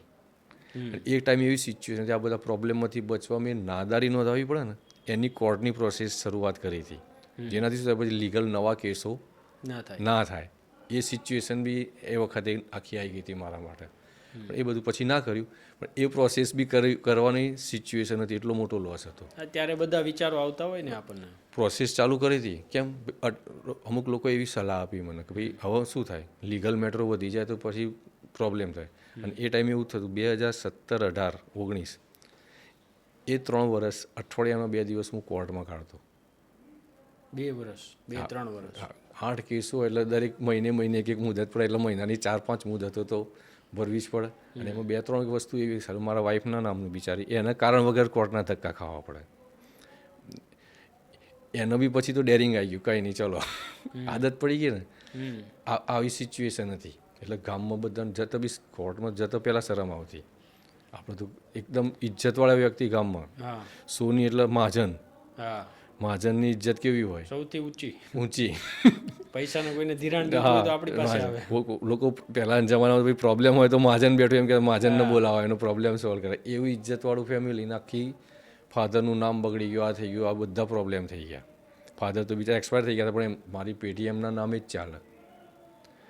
આ બધા પ્રોબ્લેમ ચાલે આ રીતે. પણ આ જ્યારથી પછી આ મોઝોનાઇટનું આ ચાલુ કર્યું આપણે, આ જ્વેલરી પર જ્યારે આપણો કોન્ટેક્ટ થયો પછી 6-1 મહિના આપણે પેલી મોટી જ્વેલરી એમ ચલાવ્યું, ભાઈ ચલો પેન્ડલ બુટ્ટી બનાવો, રિંગ બનાવવા ચલાવો, એ બધું હેવી જ્વેલરી, થોડી ભારે જ્વેલરી. પણ એમાં પછી આપણે વાતચીત થઈ, ભાઈ મેં આવું કર્યું હતું ભાઈ નો સ્પિનનું, એટલે તમારી પાસેથી થોડીક નો સ્પિનના બધા ડિઝાઇનના આઈડિયા મળ્યા. મારો એક સ્વભાવ હતો, ડિસિઝન ઘણીવાર ઓન ધ સ્પોટ લઈ લેતો. એમાં ફાયદો બી થયો છે અને નુકસાનનું કારણ બી એ જ હતું. હું આ મોટા લોસમાં એનું કારણ બી એ જ હતું, ભાઈ પ્રોપર્ટી લેવાની ઓન ધ સ્પોટ ડિસિઝન લઈ લીધું, ભાઈ 4 કરોડની પ્રોપર્ટી છે લઈ લો, વાંધો નહીં આવે. એમાં લોસ કર્યો, એવું જ આ ડિસિઝનમાં ફાયદામાં આવ્યો. ચાલુ કર્યું એ વખતે નહોતું વિચાર્યું કે ભાઈ આવું, પણ એમાં શું હતું ભાઈ બધું પ્રકારનું કામ, ફિનિશિંગ, જ્વેલરી ડિઝાઇનો મળવા લાગી. થોડા નાના પાયે પેલું બેંકોના કામથી બહાર નીકળવાનું ડેરિંગ આવ્યું હતું, એટલે આમાં થોડું બહાર નીકળવાની હિંમત કરી. આજે હિંમત કરી એના લીધે માર્કેટમાં વેચા વેપારીઓ નવા કોન્ટેક્ટ થવા લાગ્યા, એમાં ચાલવા લાગ્યું, માણસો મોકલતું. પછી પહેલી વખત હિંમત કરી એક્ઝિબિશનમાં જવાની. ગુજરાતના જે જ્વેલરી શો થાય છે B2B એક્ઝિબિશનનું, સૌ પહેલું એક્ઝિબિશન ભુજમાં કર્યું. મારા એક મિત્ર છે. આ બધું ધીરે ધીરે ચાલુ થયું, સ્ટોક રાખવા મળ્યા, હોલસેલમાં આવ્યા, પછી આપણે મારી યારે કનેક્ટ થયા, પછી આ તમે હોલસેલમાં. હા, પછી આ લાઈનમાં આવ્યા. પહેલાં તો હિંમતનગરની બહાર નીકળ્યું, રિટેલ જ બિઝનેસ, મગજમાં જ રિટેલ, માઇન્ડ આપણું રિટેલ જ્વેલર્સમાં જ હતું. હોલસેલનું આવું બહાર નીકળે એવું વિચાર જ નહોતો આવતો. પણ જે પહેલું એક્ઝિબિશનમાં ગયો ત્યાં તો પાછું એક્ઝિબિશનમાં સંકોચ થતો હતો કે આપણે તો એ કઈ રીતે કરી શકીએ. મારા એક મિત્ર હતા જે ચાંદીનો એનું મોટું કામ, એનો મોટો સ્ટોલ હતો, એટલે ખૂણામાં એને એક ભાગ આપ્યો, ભાઈ તમે ચાલુ બતાવો, તમારી આઈટમ સારી છે, નવું છે, માર્કેટમાં નવું લાગશે. એનો વિશ્વાસ હતો, પણ મને આમ થોડીક બીક ડેરિંગ નહોતું. એના ડેરિંગથી મેં એમાં ચાલુ કર્યું. એટલે એના સ્ટોલમાં એક નાનું પાર્ટ રાખ્યો, એક એને કોર્નર આપ્યું, ભાઈ ચલો 5 ફૂટની જગ્યા આપી, ભાઈ ગોઠવજો. ત્યાં રિસ્પોન્સ ના મળે, પણ લોકો જે આવતા હતા એ લોકોને વસ્તુ નવી લાગવા લાગી વેપારીઓને. પછી 90% વેપારીને મોઝોનાઇટ શું એ ખબર જ નથી પડતી. પણ કામ જુઓ, કામ, ફિનિશિંગ, ડિઝાઇનો સરસ છે, કન્સેપ્ટ નવો છે, એ સ્વીકારતા. પણ મોઝોનાઇટ શું એક તકલીફ પડી. પણ પછી એની પાછળ ફોલોઅપ લઈને થોડું ચાલુ કર્યું, એટલે ભુજના કચ્છ ભુજમાં મારું થોડુંક શરૂઆત સારી થઈ. એના આધારે મેં પાલનપુર એક્ઝિબિશનમાં ગયો, ત્યાં પોતાના આગવો જ લાગ્યો, અને ત્યાંથી પછી કોન્ફિડન્સ આવ્યો મારો કે ના ભાઈ હવે આ વસ્તુ ગમે ત્યાં જઈશું ચાલશે જ. એ જે ચાલુ થઈ ત્યાંથી ગાંધીનગરના ગુજરાત જ્વેલરી શોમાં પાર્ટ લીધો, રાજકોટમાં ગયો. હવે રાજકોટ મારા માટે એક સૌથી મોટી વાત એ હતી, મેં પાલનપુર એક્ઝિબિશન પછી રાજકોટ એક્ઝિબિશન કર્યું ને, મારી હિંમતનગરથી રાજકોટ જવા લાગ્યો મારે. આમ તો કેવું કહેવાય જ્વેલરી લાઈનમાં રાજકોટથી હિંમતના કોઈ બી એરિયામાં જાય, એની જગ્યાએ આ એક મારો કોન્ફિડન્સ સખત વધારે આ વસ્તુએ. અને હું કોઈને આમ ગર્વ કહેતો રાજકોટના જ્વેલર્સનો બી ખબર નથી કે આ મોઝોનાઇટ જ્વેલર આ શું ડાયમંડ આવે એની આવી જ્વેલરી બને. એનું કારણ એવું હતું કે અમે આપણે શું પકડ્યું, ડિઝાઇનિંગ પકડી બધી રિયલ ડાયમંડની. આનાથી મેં વેપારીઓને એક વસ્તુ સમજાવી, નેચરલ ડાયમંડ, CZ ડાયમંડ, એડી, સીઝેડ, લેબગ્રોન અને મોઝોનાઇટ આનો ડિફરન્સ શું છે અને એ હું સમજાવવામાં સફળ રહ્યો. ભાઈ નેચરલ ડાયમંડ મોંઘા આવે છે, રિસેલમાં શું પ્રોબ્લેમ થાય છે, સીઝેડ સસ્તા આવે પણ જૂના થયા પછી પહેરવાની મજા નથી આવતી. આ બેની વચ્ચેનો રસ્તો એ દેખાયો મને કે કસ્ટમર દાગીના શેના ડાયમંડ શેના માટે પહેરે છે? ચમક માટે. ચમક માટે. હવે એ ચમક દેખાશે તો જે દાગીના એને પહેરવા એ વસ્તુ એને પહેરવા એમાં ડિઝાઇનનું મહત્ત્વ નથી હોતું, ડાયમંડની ચમક જ મહત્ત્વની હોય છે. એ નેચરલમાં ફીલ થાય એનું, પણ મોંઘું બહુ પડે છે. જ્યારે એડીમાં શું થાય છે, સીઝેડમાં સસ્તા પડે છે, પૈસા નથી જતા પણ એની ચમક રહેતી નથી, એટલે દાગીનો 4-6 મહિનામાં પહેરવો એ રૂટીન જ્વેલરી તમને પહેરવી ગમશે નહીં. મોઝોનાઇટમાં બંનેની વચ્ચેનો રસ્તો હતો. બીજું શું જે થાય છે, ભાઈ નેચરલ ડાયમંડ કોસ્ટ વાઇઝ બહુ મોંઘા હોય છે, પછી રિસેલમાં બહુ પ્રોબ્લેમ થાય છે. જે કસ્ટમરે જે જ્વેલર્સ પાસેથી લીધું હશે ને એની પાસે જ્યારે 1-2 વર્ષ પછી આપવા જશે ને તો પહેલાં તો એ એમ જ કહેશે કે આ મારું નથી. જો એની પાસે બિલ હશે અને એનું સર્ટિફિકેટ હશે તો એ કહેશે કે હા મારું છે, પણ એની જે કિંમત મળી જાય 40-50% કિંમત ઓછી આપે છે માર્કેટ જે ભાવથી આવ્યો છે. એટલે એ કસ્ટમરનો જો બીજા જ્વેલર્સ પાસે જશે કે જેની પાસે નથી એ તો એને લેશે જ નહીં, અને લેશે ને જો જાણકાર હશે તો એની બહુ જ અડધી કિંમત બી આપતો નથી. એટલે આ બહુ મોટો લોસ છે. એટલે શું થવા લાગ્યું, મેં જોયું ભાઈ નાનો માણસ જે એવરેજ કસ્ટમર છે જેને ઈચ્છા છે પણ એ પહેરી શકતો નથી, એ આ વસ્તુ પહેરશે તેને એના ડાયમંડનો ખર્ચ નહીં લાગે. અને ડાયમંડનું ફાયરિંગ ચમક તો ચમક એની જ રહેશે, કોઈ ફરક નથી. નેચરલના વેપારીને આ વસ્તુ સમજાઈ અને સીઝેડવાળાને એમ સમજાવ્યું કે તમારા દાગીનામાં જૂનું થાય તો આવું થાય છે, એની જગ્યાએ આમાં નોર્મલ નોમિનલ 2-5% કિંમત વધી જાય છે, પણ તમે તમારા કસ્ટમરને આ વસ્તુ બતાવી શકશો કે ભાઈ તમારી વસ્તુ રિયલ ડાયમંડ જેવી છે ને પહેરવાની તમને મજા આવશે. અને અમે ડિઝાઇન કામ આપણે એટલું સોલિડ પસંદ કર્યું છે કે એક નજરે ગમશે. કામમાં કોસ્ટિંગમાં મજૂરીમાં એના મેકિંગમાં ચાર્જિસમાં બહુ ઓછું લક્ષ આપ્યું ભાઈ જે થતું, પણ કામ સારું મળવું જોઈએ. અને ખરેખર દાગીનામાં શું હોય છે, એની ડિઝાઇનનું મહત્ત્વ નથી હોતું, કામના ફિનિશિંગનું મહત્ત્વ હોય છે. ફિનિશિંગવાળું કામ હશે તમારું ડાયમંડનું સિટિંગથી મળીને દરેક ફિનિશિંગ એના લેવલ હશે તો કોઈ પણ ડિઝાઇન સારી જ લાગે છે. ડિઝાઇન તો સારી જ હોય છે, ફક્ત એનું કામ. અને એ અમે મેઇન બેઝ પકડ્યો આ, અને એના આધારે અમે એક આખી જેડી જ્વેલ્સ ફોર્મ બનાવી. બરાબર. મેં જેડી જ્વેલ્સ ફોર્મ બનાવી. અત્યાર સુધી આ પહેલા શું નામથી બિઝનેસ ચાલતો તમારે? મનુભાઈ જ્વેલર્સ. તમારા જે નામ છે ફાધરના નામથી જ ચાલતો હતો. એટલે મેં અમે એક કૃતજ્ઞતા એ વસ્તુ બતાવી કે જે નામ મેં બગાડ્યું હતું મનુભાઈ, એ હિંમતનગરમાં બગાડ્યું હતું, પણ મેં આખા ગુજરાતમાં એનું નામ ચમકતું કરાવ્યું પાછું. અને જેડી એટલે મારા 2 છોકરાના નામ છે, એમના નામ એટલે મારા ફેમિલીના જે લોકોએ મારા એ બધું મેં આમાં પૂરું કર્યું. એ રીતે આખી આ ફોર્મ બનાવી મેં. મારું ફેમિલી કે જે દરેક જગ્યાએ ઉભું હતું, મેં મારા ફાધરનું જે બહુ મોટું નામ હતું અમારા સમાજમાં અમારા ગામમાં એ મારાથી જ બગડ્યું હતું, એ પાછું એનાથી મોટું થાય એ માટે એમનું જ નામ રાખ્યું. અત્યારે હાલ પહેલાં અમે કેવું નાની જ્વેલરીમાંથી જ ચાલુ કર્યું, હોલસેલનું કામ કર્યું એટલે બહુ મોટી મૂડી જોઈએ. મૂડી નહીં, કેવી રીતે કરવું બધું મેનેજ કરતાં એક શાંત સ્વભાવ. પહેલાં બહુ એગ્રેસિવ હતું, એકદમ શાંત સ્વભાવથી ઠંડા દિમાગથી કામ કરી બધું મેનેજ કરતા ધીમે ધીમે આવડી ગયું. અને એમાં નો સ્પિનથી લગાવીને બેબી ટોપ્સ 2 જ વસ્તુનું હોલસેલ આખા કામ કર્યું. માણસો જ રાખ્યા જે ગુજરાતમાં બધી જગ્યાએ સેન્ટરોમાં કામ કરે છે આપણું. એમાં અડચણો શું આવી અત્યારે? આજે હોલસેલનું કર્યું, માનો કે રિટેલમાંથી હોલસેલમાં, એટલે એક તો એ તમારા માટે આખી નવી જ લાઈન થઈ ગઈ, કેમ કે તમે અત્યાર સુધી રિટેલ કુદરતનો પ્લાન હતો આ લાઈનમાં લાવવાનું, વિચાર્યું જ નહોતું. એને લાવ્યા તો એ જ રસ્તો કરી આવે છે. એની જાતે આ પ્રોબ્લેમો આવ્યા. સૌથી પહેલો પ્રોબ્લેમ તો મારે એ જ આવતો કે વેપારીને સમજાવવું કેવી રીતે કે આ મોઝોનાઇટ ડાયમંડ રિયલ ડાયમંડ નથી અને આ સીઝેડ બી નથી. કારણ કે વેપારી રિટેલર જ્યારે જ્વેલર્સ જોડે જતા ત્યારે એના માટે લગભગ હું જેટલા બી જ્વેલર્સ પાછી એમાં 99% જ્વેલર્સને મોઝોનાઇટની જ્વેલરી આવે જ ખબર જ નથી. બરાબર. કોઈ કામ કરતું આખા એરિયામાં કોઈ કામ બી કરતું નથી કોઈ જગ્યાએ, એટલે એને એ વસ્તુમાં કન્વિન્સ કરવામાં જ તકલીફ પડે. કામ ગમી જાય, કન્સેપ્ટ ગમી જાય, પણ સારું વિચાર આવે કે સારું કેવી રીતે કરીશું, આ ચાલશે આપણે, એટલે જેને થોડો ઘણો ઇન્ટરેસ્ટ બતાવે એને જબરજસ્તી રાખતા ના ચાલે તો પાછું આપી દે છે. મને તો ખબર હતી, એક અનુભવ બોલતો હતો કે આવી છે કે જે કાઉન્ટર પર રિટેલ કાઉન્ટર પર આપણું માલ ચાલુ થાય છે એ પાછું રિપીટ જ થાય છે, પાછું આવતું નથી. બરાબર. કામમાં એટલી ઝીણવટથી ધ્યાન રાખેલું હતું કે કમ્પ્લેન આવતી, એને પહેલાં કહેતા ભાઈ કસ્ટમરની કમ્પ્લેન નહીં આવશે તો બદલી આપીશું વસ્તુ, તમારે નહીં ચાલે તો પાછી લઈ લઈશું.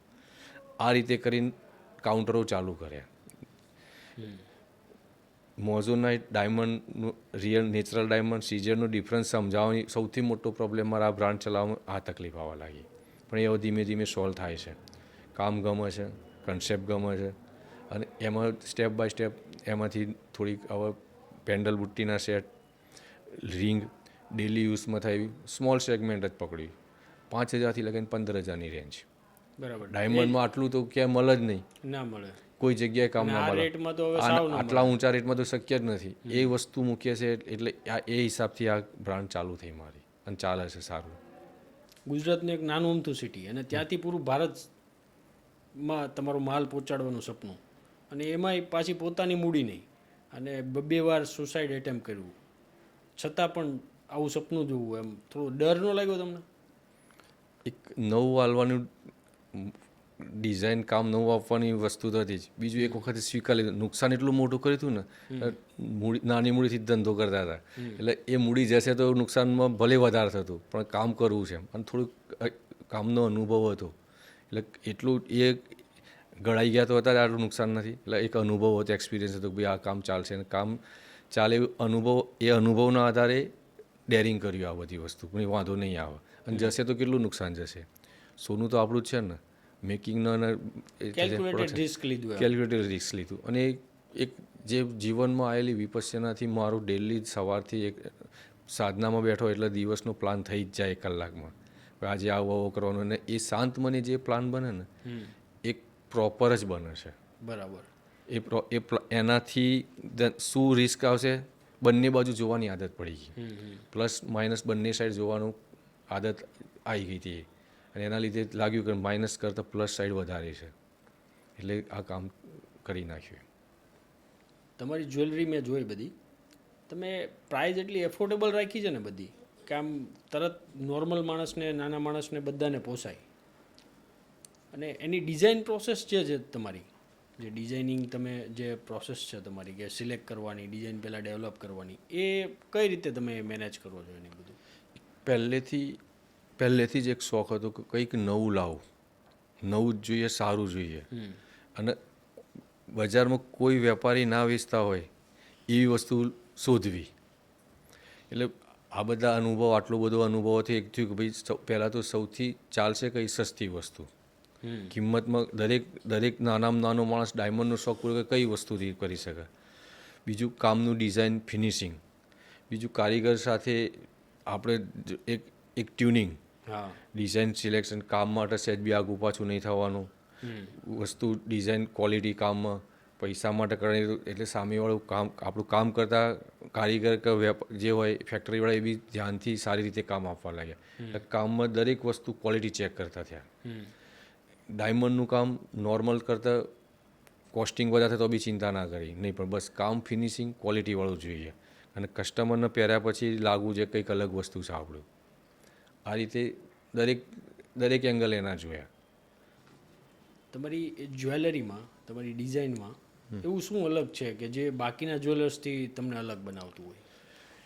વેઇટ એકદમ ઓછું, શક્ય એટલું ઓછું. અને એ બી એવું નહીં કે ભાઈ વેઇટ ઓછું કરવા કામ જોડે ડિઝાઇન જોડે તો એ થાય કે ભાઈ ચલો ડિઝાઇન બરાબર નથી, ફિનિશિંગ ના બગડવું જોઈએ. એ ડિઝાઇન જ એ ટાઈપની બનાવી હશે તમે કે એ વેઇટ એમાં સેટ થઈ વેઇટ એ થાય. નાનામાં નાની વસ્તુ, ભાઈ માનો કે અમે ટોપ્સ બનાવીએ છીએ તો ટોપ્સમાં કેવું હોય કે વજન જતું રહેતું હોય પાછળ એના પેચમાં, તો અમે એની જગ્યાએ પેચ એ ટાઈપના લીધા કે ટોપ્સ મોટો લાગે, પેચમાં વજન જતું, એટલે 50% વેઇટ ઓછું થઈ જાય એમાં. એટલે કસ્ટમરને કિંમત ઓછી, લાગે સારું, ડાયમંડનું લુક આવે, ડાયમંડ જેવું ફાયરિંગ રહે, એટલે વસ્તુ પહેરવાની બી બહુ મજા આવે. એ બધું ધ્યાન રાખીને કર્યું કામ, એટલે કસ્ટમર એફોર્ડ કરી શકે. અને છેલ્લે શું હોય, એન્ડ યુઝર કોણ? કસ્ટમર. તો એન્ડ યુઝરને સસ્તું સારું મળવું જોઈએ, તો ઓટોમેટિક રિટેલર સામેથી લેવા આવવાના છે. એનો અમારો માલ એની દુકાનમાં પડી રહેવો જોઈએ નહીં. એ પડી રહેશે તો એ નથી વાપરવાનું. ભલે ગમે તેટલી સારું હશે પણ વેઇટ વધારે હશે, કોસ્ટ વધારે હશે તો નહીં વેચી શકે. કોસ્ટ બી ઓછી, કસ્ટમરને બી એફોર્ડેબલ, એમાંથી રિટેલર બી કમાશે. કસ્ટમર લેશે તો રિટેલર કમાશે, રિટેલર કમાશે તો મારા ડિસ્ટ્રીબ્યુટર કમાશે, ડિસ્ટ્રીબ્યુટર કમાશે તો હું કમાઈશ, અને હું કમાઈશ તો મારા ફેક્ટરીવાળો કમાશે. બરાબર એટલે આખી આ ચેનલ મેઇન બેઝ અમે આ પકડ્યો. તમે ડાયરેક્ટ એન્ડ યુઝરને કસ્ટમર બનાવી નાખો અને એના થોટ પ્રોસેસથી તમે ડિઝાઇન ડેવલપ કરી. દરેક બિઝનેસનો આ જ મોટો હોવો જોઈએ, તો જ થશે આ વસ્તુ. ખાલી હું જ કમાઈ લઉં એવું વિચારે તો એ ચાલવાનું જ નથી ક્યારેય. મેં તમારી બધી પ્રોડક્ટ જોઈ, એમાં નોસ્પિન અને ઇયરિંગ્સ જ વધારે જોવા મળી. એનું શું કારણ? એમ બીજી બાકીની પ્રોડક્ટો તમે ડેવલપ કરો છો કે કેવી રીતે છે? ભારત એક એવો દેશ છે ને જ્યાં દરેક લેડીઝના શરીર પર નાકમાં અને કાનમાં એક ઘરેણું હશે જ. હા, એટલે આ એક વસ્તુ એવી છે કે દરેક વ્યક્તિ, દરેક લેડીને જોઈશે જ. અને દરેક એ બી વસ્તુ થઈ. બીજી વસ્તુ એ થઈ કે દરેક શોરૂમમાં ચાલવાની વસ્તુ હશે. બીજી અને કોસ્ટ અમે એ વસ્તુ એ રીતે પકડી સૌથી ઓછી કિંમતમાં, અને દરેક શોરૂમમાં ચાલવાની વસ્તુ. દરેક શોરૂમનો છેલ્લી વસ્તુ આ તો રાખવી જ પડશે એને. એટલે એ બેઝ પકડીને અમે આ વસ્તુ ચાલુ કરી. અને હવે એની અંદર અમે સ્ટેપ બાય સ્ટેપ બધી વસ્તુ વધારી રહ્યા છે. પેન્ડલ બુટ્ટીના સેટ, રીંગો. પણ અમારો મેઇન એ વસ્તુ ગોલ એ છે કે સૌથી સસ્તી કિંમત જ. રેન્જ અમારી કોઈ 15,000 ઉપરની નહીં, અને 15,000 ઉપરની રેન્જ નહીં હોય છતાં આવી જ્વેલરી બનાવી એ એક કન્સેપ્ટ માર્કેટનું અલગ લાવ્યા અમે. રેન્જ આ રીતે જ કામ કરું. લાઇટ રેન્જનું જ 15,000 અંદર. હવે ડાયમંડનો શોખ સામાન્ય માણસ બી લઈ શકે. સામાન્ય માણસ ડાયમંડનો શોખ પૂરો કરી શકે, અને રીચ માણસ બી ડાયમંડનો શોખ પૂરો કરવા લોસ કર્યા વગર બુદ્ધિશાળી માણસ બી આ ડાયમંડ જ વાપરશે. અને અત્યારે હાલ બીજું યંગ જનરેશન જેન-ઝી કહે છે, એ લોકોને આ ટાઈપની જ જ્વેલરી ગમતી હોય છે. ડાયમંડ ડેલિકેટ જ્વેલરી, નાની જ્વેલરી એ વધારે યુઝ થતો હોય છે. એટલે આ બે વસ્તુ ધ્યાન રાખીને અમે આ લાઇટ રેન્જ ચાલુ કરી. બરાબર. એટલે આ નોસ્પિન અને ઇયરિંગ્સ તમે અને રિંગ બી એ ટાઈપની, પેન્ડલ સેટ બી આવા ડેલિકેટ જ. બધા એ વેઇટ સમથિંગ 15,000 આસપાસની જ રેન્જ આવશે. જે જ્વેલર્સ હાથ મળ્યા ને એમ જ થાય કે યાર આટલું લાઇટ વેઇટ ને આટલું સરસ કામ કેવી રીતે કર્યું છે. એ કન્સેપ્ટથી જ અમે કામ બી એવું જે હાથ મળ્યા પછી એમ જ કહે છે વસ્તુ. બધું નેચરલ ડાયમંડના કોન્સેપ્ટથી જ. અને દરેક વસ્તુ પાછું કેવું સર્ટિફિકેટ સાથે આપીએ છીએ, એકદમ ક્લિયર કામ. ભાઈ કેટલા કેરેટનું ગોલ્ડ, કેટલા કેરેટ ડાયમંડનું વજન, કે એ કેટલું વજન, એ બધું એવું બિલમાં નહીં, એની પર એને સર્ટિફિકેટ જ આપીએ છીએ ફોટો સાથેનું. અને મોટી જ્વેલરીમાં તેની પર વજનનું એ બધું માર્કિંગ કરેલું જ હોય, અને સર્ટિફિકેટની બી જરૂર નહીં પડે. માનો કે રીંગોને એવું હશે તો ભાઈ જગ્યા હોય દાંડા પર, તો એની પર બી સ્ટોન વેઇટ કેટલું, ગોલ્ડ કેટલા કેરેટનું બધું હોલ માર્કિંગ કરીને વેટ લખીને જ આપીએ છીએ, બનાવીને જ આપીએ છીએ. પ્રોપર ક્લિયર કામ, ક્લિયર ચોખ્ખું જ કામ, કોઈ જગ્યાએ કોઈ એ નહીં, એકદમ પ્યોર કામ કરીએ છીએ. એટલે અમારી વસ્તુ જેવો વેપારી હાથમાં લે ને એને એ બી ખબર આમાં તમે શું કમાવો છો, એ બી એને ખ્યાલ આવી જાય. એ રીતની પ્રોડક્ટ બનાવીએ છીએ. આજકાલ સોશિયલ મીડિયામાં બ્રાન્ડનું પ્રમોશન બહુ બધા લોકો કરે છે. તમે કરો છો? એમ તમને કંઈ એવો ફાયદો થયો કે ભાઈ જે સોશિયલ મીડિયાથી તમે કંઈક પ્રમોશન કર્યું હોય ને તમને કંઈ ફાયદો થયો હોય ધંધાની અંદર તમારા? પ્રમોશન તો નહોતું કર્યું, પણ જે ફેસબુક પર ને એ બધી ડિઝાઇનો મૂકવાથી પ્રોપર વ્યક્તિનો કોન્ટેક્ટ તો થઈ, કોઈના થ્રુ થઈ તો કે સોશિયલ મીડિયાનો ફાયદો તો છે જ. અમે હાલ પ્રમોશન તો કરતા નથી, પણ આ લેવલ આવ્યું સોશિયલ મીડિયાથી જ આવ્યું છે. બરાબર. આમ તો B2B બિઝનેસ કરવાનો એટલે અમારે તો વેપારીનો જ કોન્ટેક્ટ કરવાનો, પણ સોશિયલ મીડિયાના પ્રમોશનથી 100% બેનિફિટ તો છે જ. કોઈ પણ રીતે તમને માણસ એવો મળી જાય કાં તો આ થાય, પણ સોશિયલ મીડિયાનો બેનિફિટ તો છે જ. તમારા ધંધાનો સૌથી ચેલેન્જિંગ પાર્ટ શું છે અને તમે કેવી રીતે હેન્ડલ કરો છો? આ ચેલેન્જિંગ પાર્ટ એટલે મારે પહેલાં તો વેપારીને, રિટેલ જ્વેલર્સને પહેલું તો મેન એ જ સમજાવવું પડે છે કે આ મોઝોનાઇટ ડાયમંડ શું છે. લગભગ કોઈને ખબર નથી મોઝોનાઇટ ડાયમંડ, કોઈએ જોયેલા જ નથી વેપારીઓએ. અને અત્યારે હાલ માર્કેટમાં છેલ્લા 1-2 વર્ષથી આવેલી વસ્તુ છે. એટલે દરેક વેપારી એ સમજાવવા માટે બહુ તકલીફ પડે છે મને. પછી એવો જવાબ મળે, મોઝોનાઇટ કરતાં તમે લેબગ્રોન કેમ નથી વાપરતા, તમે નેચરલ વાપરતા તો CVD વાપરતા હોય તો એ બે વચ્ચેનો ડિફરન્સ સમજાવો. પ્રોડક્ટ ગમી જાય છે પણ એ બેનો ડિફરન્સ સમજાવવા મને બહુ તકલીફ પડે છે. નોલેજ નથી. પબ્લિક મતલબ વેપારી પાસે આનું નોલેજ જ નથી. બહુ જ હજી સ્ટાર્ટિંગ છે આ વસ્તુની, એટલે એ સમજાવવાની સૌથી વધારે તકલીફ. પછી એમને પછી એ લોકો એવું પૂછે કે ભાઈ આવા મારે કેવી રીતે વેચવાનું, શું વેચવાનું. એમાં ઘણા લોકો કંઈક ખોટું બી કરી દેતા હોય છે, એમ કે ભાઈ ચલો નેચરલ કરીને જતું હોય છે. આ બધું સમજાવવું પડે છે, અને એ સૌથી વધારે માર્કેટિંગમાં મને તકલીફ પડે છે. પણ જે સમજી જાય છે એ પછી આ પ્રોડક્ટમાં પછી હેન્ડલ કેવી રીતે કરો છો? બસ એને આખી ડિટેલ સમજાવું છું, બે વચ્ચેનું ડિફરન્સ. ભાઈ ચલો નેચરલ ડાયમંડની કેમ તમારું પહેલાં તો એ બી સમજાવડું, તમારું મોઝોનાઇટ નેચરલ વાપરો એને સમજાવડું કેમ મોઝોનાઇટ વાપરો તમે, બરાબર. અને સીઝેડનું કામ કરો તો એને બી સમજાવડું કેમ કરવું પડે. એ બે વચ્ચેનું ડિફરન્સ સમજાવો. ભાઈ નેચરલમાં આ તકલીફ પડે છે, ભાઈ ભાવ વધારે આવા આ થાય. સીઝેડવાને એવું સમજાવીએ છીએ અમે કે ભાઈ જો એ ડાયમંડ ઝાંખા થઈ જાય છે, દાગીનો પહેરવાની મજા બગડી જશે જ્યારે જૂના થયા પછી. તો ભાઈ કસ્ટમર ડાયમંડના દાગીનાની ચમક માટે પહેરતા હોય, ચમક ટકાઈ રાખવા માટે શું કરવું, તો આ મોઝોનાઇટમાં તમને એનો વિકલ્પ મળી જશે. સીઝરને એ સમજાવીએ, નેચરલને એમ સમજાવીએ આ કેટલું મોંઘું પડે છે, કસ્ટમરનો મરો થાય છે. અને હકીકત બી એ જ છે, કસ્ટમરનો નેચરલમાં જે તો કસ્ટમરની તકલીફ છે ને.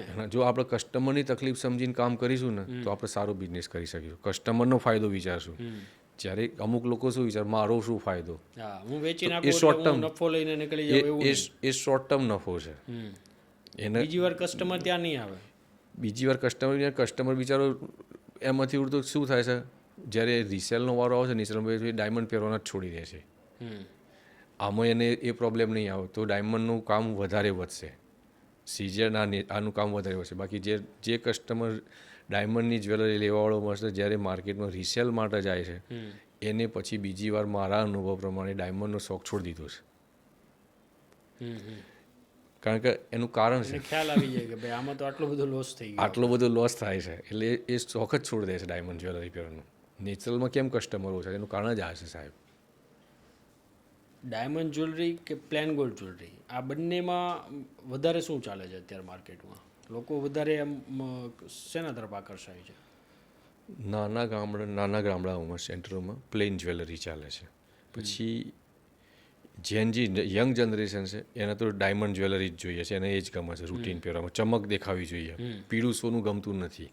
આ ટ્રેડિશનલ છે, પ્રસંગો પહેરવું છે ત્યાં એને પ્લેન ગોલ્ડ જોઈએ છે. પણ રૂટીન વેરમાં તો ડાયમંડની ચમક જ માગે છે દરેક કસ્ટમર, એને અને એ જ પહેરવાની એને મજા આવે છે.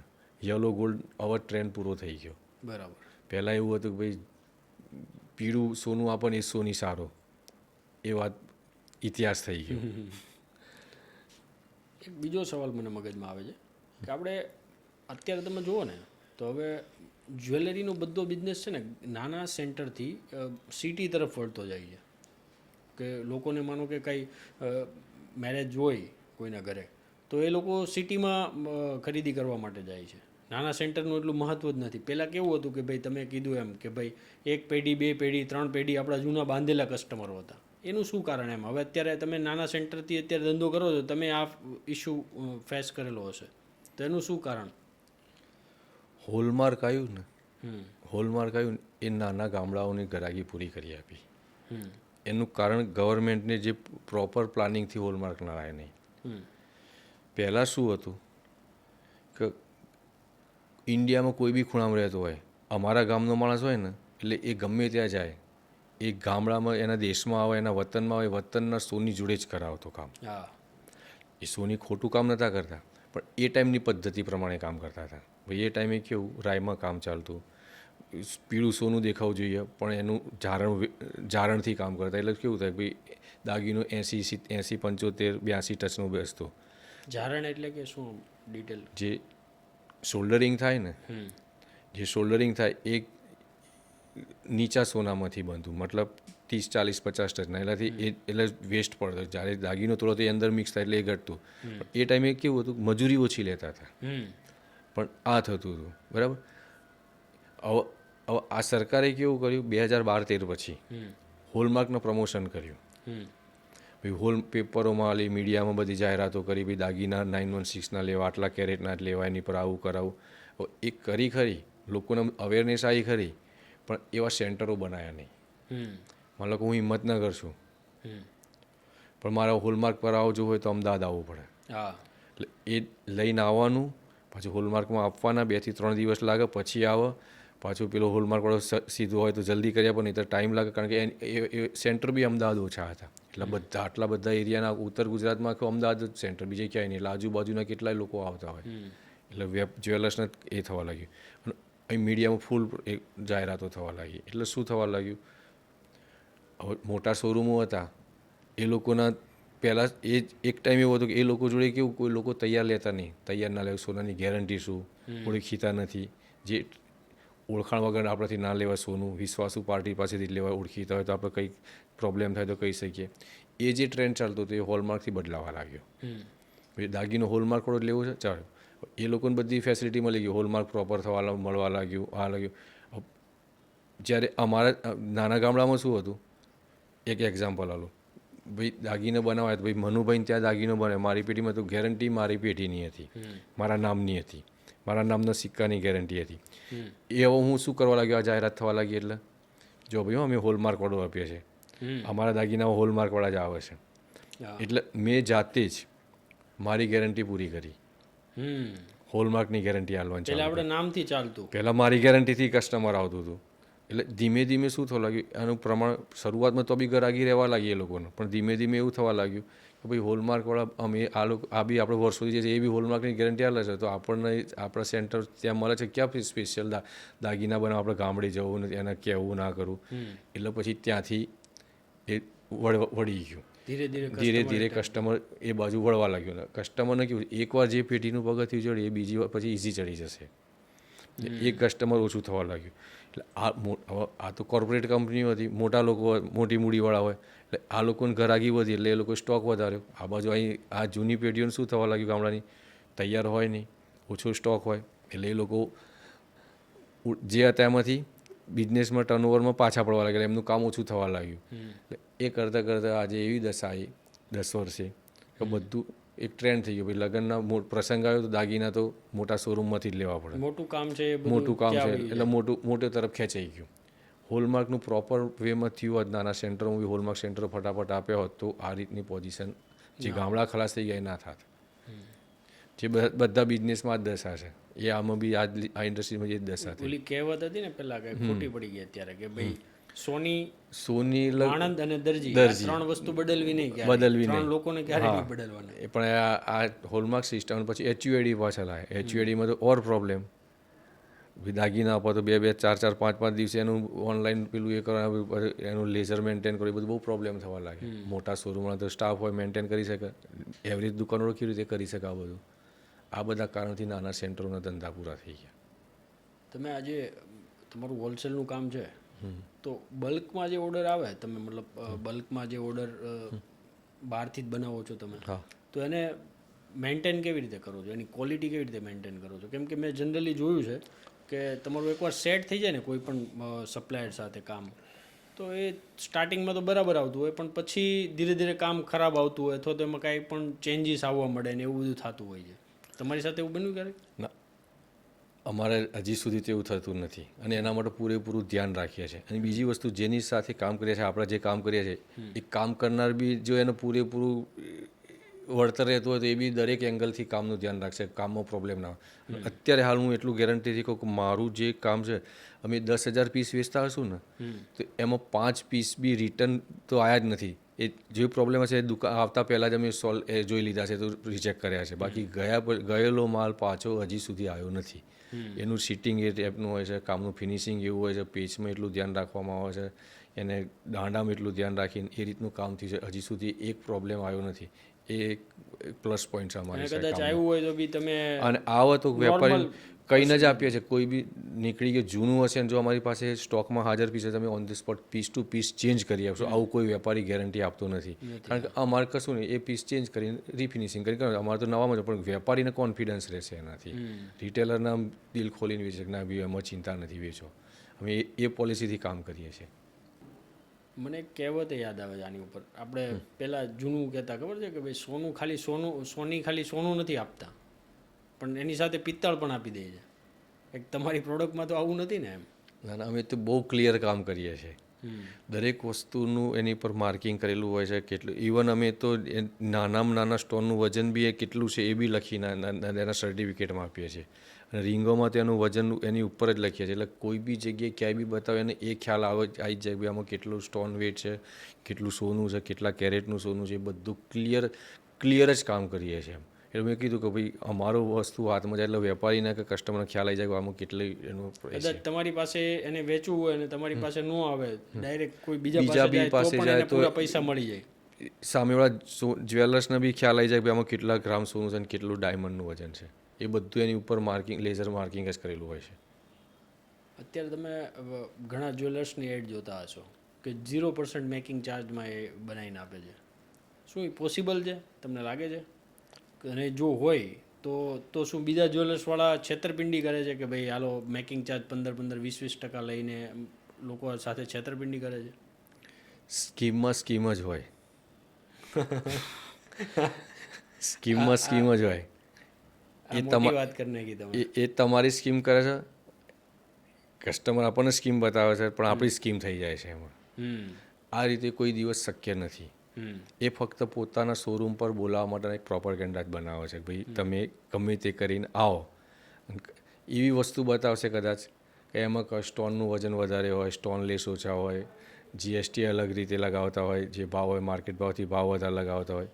આવી કોઈ બી રીતની સ્કીમ કરી તમને મેકિંગ ચાર્જ 0 લગાવીને એનો પ્રોફિટ તો જે થતું હોય એ લઈ જ લેતા હોય છે. કેમ કે મેકિંગ ચાર્જ હવે સમજો કે હું પોતે મેન્યુફેક્ચર છું, બરાબર, તો મેકિંગ ચાર્જ હવે હું તો કસ્ટમર પાસેથી, મારા માટે કસ્ટમર શોરૂમ વાળા છે તો એની પાસેથી હું લેવાનો છે, બરાબર, કેમ કે લોસ આવતી હોય તો એ બધું ક્યાંથી કાઢવાનું? 0 મેકિંગ ચાર્જમાં પોસિબલ જ નથી. પણ આ સવાલ તમને એટલા માટે પૂછો કેમ કે મને વારંવાર આવા સવાલ આવતા હોય. મને ઘણીવાર કસ્ટમરનો એ રીતના કોલ આવે કે ભાઈ ફલાણું આ જ્વેલર્સ છે ત્યાં તો આટલો ગોલ્ડ રેટ બી આટલો માઇનસ છે અને મેકિંગ ચાર્જ 0 છે. તો પછી એકવાર તો મેં એવું કીધું, પહેલાં તો હું એમને સમજાવી દેતો, એકવાર મેં એવું કીધું એક કામ કરો તમે ત્યાં જઈને ડાયરેક્ટ શોરૂમવાળાને પૂછી લો કે ભાઈ તમારો ગોલ્ડ રેટ આટલો નીચો કઈ રીતે છે? તો તમને વિશ્વાસ નહીં આવે એવો શોકિંગ જવાબ મળ્યો. એને એવો જવાબ આપ્યો કે અમે જૂના ભાવમાં ગોલ્ડ લઈએ છીએ અને એ અત્યારે જૂના ભાવમાં પાછું વેચવા કાઢીએ છીએ, અને એના એ ભાવમાં જ વેચવા કાઢીએ છીએ. અને આવા જવાબથી પછી કસ્ટમર માની પણ જાય છે કે ભાઈ નહીં આ સાચું કહે છે, કેમ કે એ બહુ મોટો શોરૂમ લઈને બેઠા હોય છે. આનો કોઈ જવાબ જ નથી. કસ્ટમરને પોતાને ખબર છે કે આ શક્ય જૂના ભાવમાં સોનું શું કરવા કોઈ આપશે. હા, એમને નવા ભાવમાં વેચી શકે એમ છે તો તમને કેવી રીતના જૂના ભાવમાં આપે? એ ગમે તે કંઈ સ્કીમ જ હોય, બસ સ્કીમમાં સ્કીમ હોય. આ શબ્દ યાદ રાખી લે તો એ આવી બધી છેતરામણી સ્કીમોમાં ના આવે. હવે આ ગોલ્ડ અને સિલ્વરના ભાવ જે આટલી સ્પીડથી જે વધે છે એનું શું કારણ હોઈ શકે તમારા હિસાબથી? ઇન્ટરનેશનલ પોલિસી છે, પણ એટલે આપણે આમાં કઈ ઇન્ટરનેશનલ લેવલ કયું ફેક્ટર કામ કરે છે એ ખબર જ નથી પડતી. પણ એટલી મને ખબર પડે છે કે ગોલ્ડ ક્યારેય વધ્યા પછી ઘટ્યું નથી, અને ઘટ્યું છે તો ટેમ્પરરી જ હોય છે. આટલા ભાવ વધતા તો આપણી કોઈ પેઢીએ નથી જોયું. એક વર્ષની અંદર, છેલ્લા એક વર્ષની અંદર સોનું લગભગ 40-45 હજાર વધી ગયું. અને એટલું જ ઘટાડો આવ્યો પણ નોર્મલ આવ્યો, ચલો 10-15 હજાર ઘટાડો આવ્યો. પણ એક હકીકત છે આટલા સમયનો, મારા આટલા વર્ષોનો એક્સપિરિયન્સ પરથી, સોનું વધ્યા પછી ક્યારેય ઘટ્યું નથી. અને ઘટ્યું છે તો પાછું એ લેવલ જે 2-3 મહિના સુધી ઘટીને 2-3-4 મહિના 6 મહિના એક સ્ટેજ બનાવી રાખે છે. 6 મહિના ઘણી વાર થયું, પણ એ પાછું જે હાઈ બનાવ્યો છે એનાથી ઉપર ગયું જ છે. ચાંદીમાં એવું નથી ભાઈ ક્યારેય શું થાય, પણ સોનામાં તો આ વાત ફિક્સ જ છે કે ઘટતું નથી. તમારા હિસાબથી મતલબ તમારું એવું કેવું છે કે સોનું ઘટશે નહીં ક્યારેય, એ ભૂલી જવાનું, મગજમાંથી કાઢી નાખવાનું. જે ટાઈમે જ્યારે વિચારાયો સોનું લીધું, જેને ઇન્વેસ્ટમેન્ટ કરી એને ક્યારેય લોસ અત્યાર સુધી અત્યારના ઇતિહાસમાં ક્યારેય કરી નથી. આ એક હકીકત વાત છે. આંખ બંધ કરીને મતલબ ઇન્વેસ્ટ કરવું, ઇન્વેસ્ટ તો કરાય જ સોનામાં. હા, અને જેનું માઇન્ડ એ મગજમાંથી એ વાત કાઢી દે કે સોનું ઘટશે, તો જ તમે સોનામાં ઇન્વેસ્ટમેન્ટ કરીને પ્રોફિટ લઈ શકશો. હમણાં JP મોર્ગન ને એ લોકો હમણાં રિપોર્ટ આવ્યા એ લોકોના, તો કે સોનાનો પરપોટો હવે બસ ફૂટવાના ટાઈમ પર છે. મીડિયા તો શું હોય છે, થોડુંક ઘટવાની દેખાય અનુસાર એટલે ઘટશે જ બતાવે છે. અને જેવું વધશે એ બતાવશે ત્યારે એ જ એનું જે લોજિક બદલાઈ જશે કે સોનું 2 લાખ પહોંચશે. આવું બી આવતો બોલતો વિચાર નહીં અટકાશે નહીં. બસ ખાલી એ લોકોને જ હોય છે. એના પાછળના લોજિક શું હોય છે આપણને ખબર ના પડે. બાકી આ જ વસ્તુ છે, સોનું ક્યારેય ઘટવાનું નથી. એક બીજું મને એવું ક્વેશ્ચન આવે છે મગજમાં કે આ ગોલ્ડના રેટ આટલા બધા વધ્યા તો એના કારણે લોકો ઘણા છે ને સિલ્વર અને ઇમિટેશન તરફ વળ્યા છે. તેનાથી શું આમ ગોલ્ડના માર્કેટ પર અસર પડી છે? તમારા મતલબ માનો કે તમે નાના સેન્ટરમાં છો તો ત્યાં ધંધામાં કેટલી અસર પડી છે ગોલ્ડના ધંધાની અંદર? વજનનું વોલ્યુમ ઘટ્યું, હમ પણ કોસ્ટ વાઇઝ તો એનું એ જ રહ્યું છે. એ ફરક એટલે 10 નથી. લાખનું લેવું છે તો હા, 10 10 લેવાના લાખ જ છે. લેવાના જ છે. કારણ કે અને બીજું ઇન્ડિયામાં એક સિસ્ટમ છે, ભાઈ ગેરપ્રસંગ હોય તો ભાઈ નાના ભાઈને મોટા ભાઈને જે આપ્યું એટલું નાના ભાઈને આપવું જ પડે. હા એટલે એ લોકોને તો એટલું ને એટલું લેવું જ પડ્યું છે. પણ દર વર્ષે જે નોર્મલ લેતા હોય, ભાઈ ચલો દિવાળી કે અમુક પ્રસંગે અમુક બર્થડે લેતા હોય, ભાઈ દર 5,000નું કે 50,000નું 10,000નું લેવું છે તો એ તો લેવાય જ છે. વજન ઘટે છે પણ કિંમત તો એની જ રહે છે, એટલું તો લેવાય જ છે. પણ એમાં એ કાંઈ ફરક નથી પડ્યો એવું એ તમારું ફરક કહેવું નથી પડતો. એ તો ઇન્ડિયામાં ક્યારેય જ્વેલરી માટે ઓછું થવાનું જ નથી. છે. કેમ કે દરેક લોકોની ઇમોશન જોડે જોડાયેલો છે આ જ્વેલરી ઇન્ડસ્ટ્રી છે. એકલું ઇન્વેસ્ટમેન્ટ નથી, ઇમોશન બી એમાં જોડાયેલી જ હોય છે. દરેક પ્રસંગે ગિફ્ટ આપવાની હોય, મેરેજ પ્રસંગે આલવાનું હોય, એટલે આ વસ્તુ તો એનાથી પોતાનું ઇમોશન બતાવતા હોય એટલે એ તો રહેવાનું જ છે, ઓછું થશે નહીં, કોઈ હિસાબે નહીં થાય. ગોલ્ડ અને ડાયમંડ જ્વેલરીનું ઇન્ડિયન માર્કેટ સાઇઝ અને ગ્લોબલ માર્કેટ સાઇઝ કેટલું છે? ઇન્ડિયન માર્કેટ સાઇઝ $85 બિલિયન છે. એ લગભગ 2030માં $125 બિલિયન જેવું થશે. ગ્લોબલ માર્કેટ સાઇઝ લગભગ $290 મિલિયન જેવી જવાની સંભાવના છે. તમારી દ્રષ્ટિએ આવતા 5 વર્ષની અંદર જ્વેલરીનું ટ્રાન્સફોર્મેશન કઈ રીતે થશે? ટેકનોલોજી નવી આવે તો કેવી રીતે નવું અપગ્રેડેશન કેવી રીતે થશે ધંધાનું? ડિઝાઇનિંગમાં તો અપગ્રેડ થાય જ છે. દર વખત કંઈક દર વર્ષે નવું આવતું જ રહેતું હોય છે. હજુ બી ટેકનોલોજીના જે ફોરેનની જ્વેલરી છે એ હજી વધશે. ટેકનોલોજી કામ ઝડપી થશે, સસ્તું મળશે, એ ટેકનોલોજી ડિઝાઇનિંગમાં અપગ્રેડ આવશે, વજનમાં ઓછું થશે, એવું બધું દેખાઈ રહ્યું છે. મેઇન ભાવના હિસાબથી ઓછા વજનની જ્વેલરી વધારે આવી જોઈએ. બીજું હેવી જ્વેલરીનું પ્રમાણ ઘટશે ટ્રેડિશનલ રેટના હિસાબથી. પણ લાઇટ જ્વેલરીનું હજી કંઈક નવું અપગ્રેડ આવતું જ રહેશે, એમાં સતત આવતું જ રહેવાનું લાઇટ વેઇટમાં. તમારા મતે ભારતમાં જ્વેલરી બિઝનેસમાં સૌથી મોટો ચેલેન્જ શું છે? ગવર્મેન્ટની પોલિસી. ફોરેનના ભાવના આપણા ભાવમાં જે ડિફરન્સ છે એ વારે ઘડીએ અપડેશન આવશે, કસ્ટમ ડ્યુટીમાં, જીએસટીમાં જે બધા પ્રોબ્લેમ આવશે એ સૌથી મોટો પ્રોબ્લેમ છે. ઇન્ટરનેશનલ લેવલથી આપણે થોડુંક એમાં પાછા પડી જવાય છે ભાવના હિસાબથી. મતલબ ગવર્મેન્ટની ડ્યુટી ઓછી હોય તો વધારે સેલ થાય એવું તમારું કહેવું છે? કાંઈ પ્લાન છે ભવિષ્યની અંદર એક્સપોર્ટ કરવો? સપનું તો બહુ મોટું છે. દુનિયા સર કરી છે. દુનિયામાં બધા જગ્યાએ મારી જ વસ્તુ જવી જોઈએ. તમારા જીવનનું કોઈ મેમોરેબલ મુમેન્ટ છે જે તમારા કરિયરમાં બહુ કામ લાગ્યું હોય તમને? મારા જીવનની આ ડાયમંડના બિઝનેસમાં આવવા માટે સૌથી મોટો એક અનુભવ થયો હતો મને 2016-17માં. મારે પૈસાની બહુ જરૂરિયાત હતી. ત્યારે મેં ડાયમંડના દાગીના વેચવા નીકળ્યો હતો.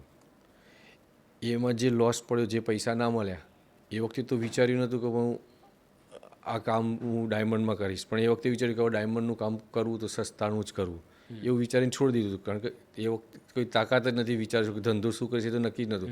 પણ એ જે કિસ્સો બન્યો, એ જે બનાવ બન્યો, એના આધારે હું સસ્તા ડાયમંડ પરથી મોઝોનાઇટ લાવી શક્યો. હું પોતાના અનુભવ પરથી મોઝોનાઇટ, નેચરલ અને સિઝનનો ડિફરન્સ સમજી શક્યો અનુભવથી. ભાઈ આ વચ્ચે ડિફરન્સ શું, આમાં કેમ આ વસ્તુ કરાય, નેચરલમાં કેટલો રિસેલ વખતે લોસ છે, સિઝનમાં શું પ્રોબ્લેમ છે, એની જગ્યાએ આ કેમ વાપરવા જોઈએ, એ અનુભવ એ પોઈન્ટથી હું દરેક વ્યક્તિને સમજાવી શક્યો જ્વેલર્સને.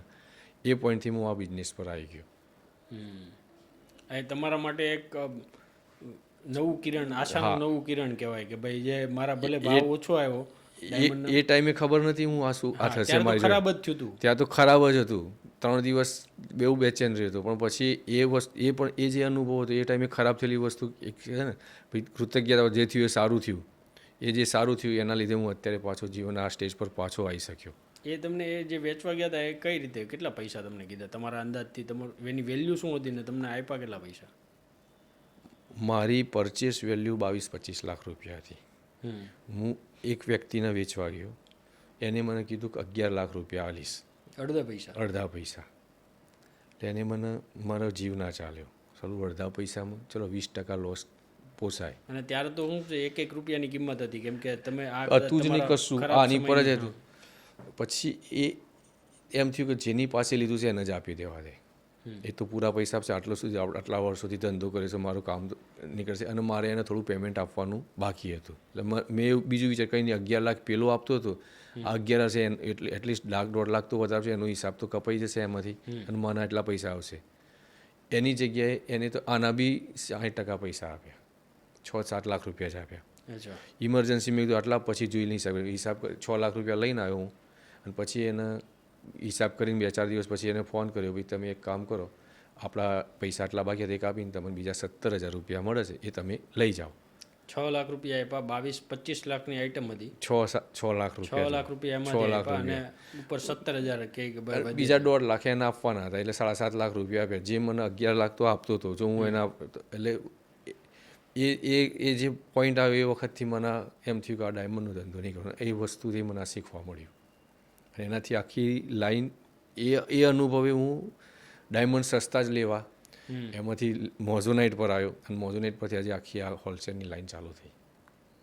એટલે ક્યારે પ્રકૃતિ કઈ દિશામાં લઈ જાય કોઈ ખબર કુદરતનો પ્લાન હતો એ વખતે કે મને 5 વર્ષ 7 વર્ષ પછી આ વસ્તુમાં લઈ જવાનું. એ વસ્તુ એ કિસ્સો એ વખતે એને કર્યો હતો. એ 17,000 આપ્યા પછી મેં સુસાઇડ એટેમ્પ કર્યો હતો કે હવે મારે શું કરું, કશું જ નથી, પૂરું થઈ ગયું એમ. કેમ કે છેલ્લી આશા હતી ભાઈ એમાંથી હું બીજા 5-10 ઓછા કરીને આ કરીશ. એ બહુ ડિપ્રેશનમાં આવી ગયો હતો એ વખતે. આ જે તમે એટેમ્પ કર્યું એ ત્યારે આ વેચાણ પછી કર્યું હતું? વેચાણ પછી કર્યું હતું. તમારા જીવનમાં કોઈ હવે કોઈ એવી હેબિટ છે કે જે તમને આગળ વધવા માટે સતત પ્રેરણા આપતી હોય?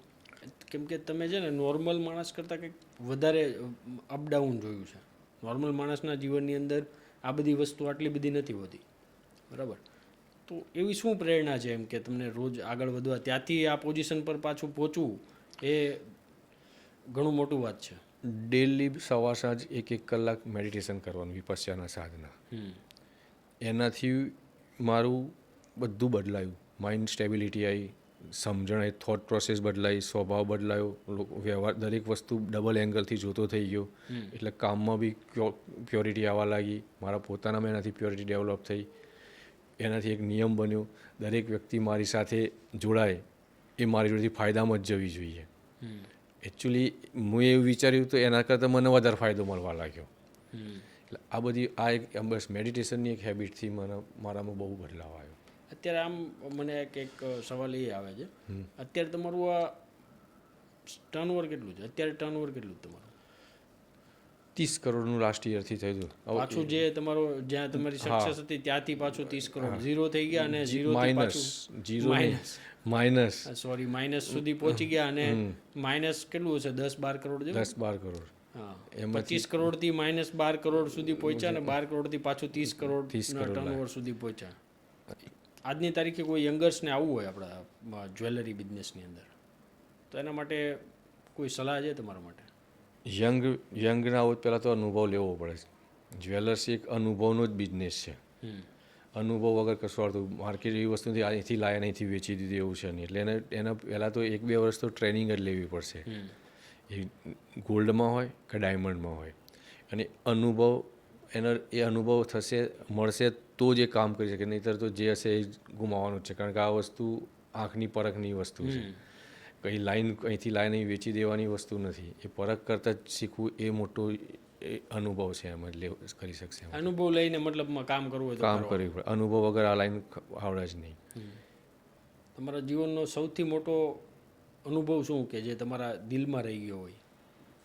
ફાધરનું નામ મેં જે ડાઉન કર્યું એ મારા ગયેલો સૌથી ખરાબ રહી ગયું. ભાઈ મારાથી આમ બહુ મોટું એ થયું એમ, અને એ પાછું લાવવું એ મારી આ મહેનત છે અત્યારે. એ ક્યાંક તો અંદર રહી જાય કે મારા પપ્પાનું નામ મેં ડૂબાડ્યું એમ, અને એ પાછું ઉપર લાવવું એ તમારા માટે એક મિશન બની ગયું. હા, એ તમારું જીવનનું લેસન રહ્યું. અને એ લેસનમાં હું અત્યારે થોડા ઘણા અંશે સક્સેસ જઈ રહ્યો છું. પણ આ બધું મેં સાંભળ્યું ને ગોપાલભાઈ, તમારી વાત મને એક વાત કોમન મળી કે તમારી આ ભલે જ ગમે તેટલા ચડાવ ઉતાર આવ્યા હોય, પણ એક વસ્તુ કન્ફર્મ હતી કે તમારી દાનત ખરાબ નહોતી ક્યાંય કોઈ જગ્યા પર. હું ફસાયો બી વિશ્વાસથી અને હું પોતે બી વિશ્વાસથી જ બધાનું કામ કરતો હતો. એટલે હું પહેલેથી સોની હોય ને અંબી સાહેબ, એક વિશ્વાસુ વ્યક્તિ જ હોય. હા, એની ઇમેજ જ એ ભાઈ આ માણસ વિશ્વાસુ છે, હા, એટલે એના સ્વભાવમાં વિશ્વાસ આવી જ ગયો હોય. હા, લોકો બી એની પર વિશ્વાસ રાખતા હોય, હમ, એટલે લોકો એની પર વિશ્વાસ રાખતા એટલે સામેવાળા બી એ બી એનો સ્વભાવ બી એ જ બની ગયો ભાઈ વિશ્વાસ રાખો. એટલે હું પ્રોબ્લેમમાં આવ્યો વિશ્વાસઘાતથી. મેં કોઈ જોડે વિશ્વાસઘાત નહોતો કર્યો, પણ એ જે સ્વભાવ પકડી રાખ્યો ને એનાથી ફરી પાછો હું આ બેઠા સ્ટેજ થઈ શકે, બેઠા થઈ અત્યાર શક્યો. સુધી અહીંયા સુધી પહોંચી શકે. એટલું કહી શકતા ભાઈ માણસ ખરાબ નથી, સંજોગો ખરાબ છે, એમની જોડે ચીટિંગ થયું, આ જ વસ્તુથી થઈ. આ એક કોમન વાત છે પહી કરવા માટેની. વિશ્વાસ એટલે જ તમને કદાચ ફરીવાર ફંડિંગ મળતું થયું. મળતું થયું. હવે આપણે એક રેપિડ ફાયર રાઉન્ડ કરીએ, જેમાં હું સવાલ કરી, તમારે 5 સેકન્ડની અંદર તમારે એનો જવાબ આપવાનો. ઓકે, ચાલુ કરીએ. ફેવરિટ મેટલ, ગોલ્ડ કે silver? Traditional design, modern design કે મોડર્ન ડિઝાઇન? રિટેલ બિઝનેસ કે હોલસેલ બિઝનેસ? હોલસેલ. ગોલ્ડ કે ડાયમંડ? ડાયમંડ. ડિઝાઇન કરવું વધુ ગમે કે સેલ કરવું? સેલ કરવું. એક શબ્દ જ્વેલરી બિઝનેસ માટે. દુનિયાનો સૌથી મોંઘો બિઝનેસ. કોઈ ફેવરિટ જ્વેલરી પીસ જે તમે બનાવ્યું હોય? સોલિટાયર રિંગો બનાવી હતી. કોઈ સેલિબ્રિટીની જ્વેલરી ડિઝાઇન કરવાનું હોય તો તમે કોની કરશો? અઘરો પ્રશ્ન. જો સમય પાછો મળે તો તમે કંઈક એક વસ્તુ એવી જે તમે બદલવા માંગતા હોય, જે છે એમ પ્રકૃતિ પર પૂરો વિશ્વાસ છે, જે કુદરત બનાવે છે બરોબર જ છે, આપણે એના પ્લાનમાં ડિસ્ટર્બ કરીએ છીએ તો જ પ્રોબ્લેમ થાય છે. તમને સૌથી વધારે સપોર્ટ તમારા જીવનની અંદર કોણે આપ્યો તમારા ખરાબ સમયમાં? મારી સિસ્ટર, વિપસ્યના ટીચર અમારા જયેશભાઈ સોની અને એક ચાર્ટર્ડ એકાઉન્ટન્ટ દીપકભાઈ સોની સાહેબ છે. આ ત્રણના સપોર્ટથી હું મારા જીવનમાં ફરી પાછો આ સ્ટેજ પર આવવામાં દરેક એંગલથી મેં એમને સાચી હકીકત કીધી, દરેક એંગલમાં મને એમને સપોર્ટ કર્યો, કોઈ પણ એંગલ નેગેટિવ વિચાર્યા વગર. અને એવા બીજા 2-3 ફ્રેન્ડ છે જેને હું દિલ ખોલીને રોજ મારી બધી જ વાત કરતો હતો. કોઈ મારે આજે આવું થયું, સાંજે 15 મિનિટ અડધો કલાક કાઢીને કહી જ દેવાનું, સવાર સાંજ જે બી થયું એ બધું. તમારા મતે સફળ વ્યક્તિ બનવા માટે કોઈ 3 વસ્તુ હોય જરૂરી, તો એ શું હોય? મનની શાંતિ. મન શાંત હશે તો તમે સફળ થશો જ. તો જ સફળતા લાવવા માટે સફળ વ્યક્તિઓ જોજો એ શાંત જ પ્રકૃતિ હશે. અને શાંતિ ક્યાં હોય? મનથી જ લાવવી પડે. એ મન શાંત કરવું એ સફળ વ્યક્તિનું છે. પૈસા એ સફળતાનું રિઝલ્ટ નથી. મતલબ મન શાંત કરો, તમારું એવું કેવું છે કે મન શાંત હોય તો તમે ગમે એવી ખરાબ પરિસ્થિતિમાંથી બી બહાર નીકળવાની તમારી ક્ષમતા હોય. પરિસ્થિતિ ખરાબ હોતી જ નથી, એ પરિસ્થિતિ ખરાબ આપણું મન જ બતાવે છે. જો તમારું મન શાંત હશે તો પરિસ્થિતિ ખરાબ દેખાશે જ નહીં તમને. તમારા માટે સક્સેસનો અર્થ શું છે? પૈસા, નામ કે સંતોષ? સંતોષ. હવે એક લાસ્ટ સવાલ તમને કરું. તમારો અત્યારનો બિઝનેસ કેવડો છે અને આગલા 5 વર્ષમાં તમે એને કેવડો જોવા માંગો છો? 30 કરોડથી 300 કરોડ સુધીનું ટાર્ગેટ છે. 30 કરોડથી 300 કરોડ. અત્યારે 30 કરોડ તમારું પહોંચ્યું છે. એમાંથી 300 કરોડ પહોંચાડવું છે. એ કેવી રીતે પહોંચાડશો? આ પ્લાન બી કુદરતનું છે, કુદરત જ પહોંચાડશે અને થશે જ, એ બી વિશ્વાસ છે. તમારી સાથે વાત કરીને ખૂબ મજા આવી ગોપાલભાઈ. 0થી સ્ટાર્ટ કરીને 25 કરોડ પહોંચ્યા, 25 કરોડથી પાછા -12 કરોડ અને 12 કરોડથી પાછા 30 કરોડ સુધી તમે પહોંચ્યા. તમારું જીવન ખરેખર ઇન્સ્પિરેશનને લાયક છે અને લોકો સુધી તમારી સ્ટોરી પહોંચવી જોઈએ. તો ખૂબ મજા આવી તમારી વાતથી અને તમારી પાસેથી ઘણું શીખવાય મળ્યું. ખૂબ ખૂબ આભાર. આજના પોડકાસ્ટમાં મારી શીખ રહી, ભલે બધું જ ચાલ્યું જાય પણ આપણે યોગ્ય દિશામાં કામ કરતું રહેવાનું. તો એક દિવસ પાછો એવો આવશે કે જે બધું જેટલું ચાલ્યું ગયું છે એ બધું જ પાછું મળશે. અને આનું ઉદાહરણ તમારી સામે બેઠું છે અત્યારે. તમે શું શીખ્યા આ પોડકાસ્ટથી એ મને કોમેન્ટ બોક્સમાં જણાવો. તો મળીએ નેક્સ્ટ એપિસોડમાં. ત્યાં સુધી keep learning, keep growing. Thank you.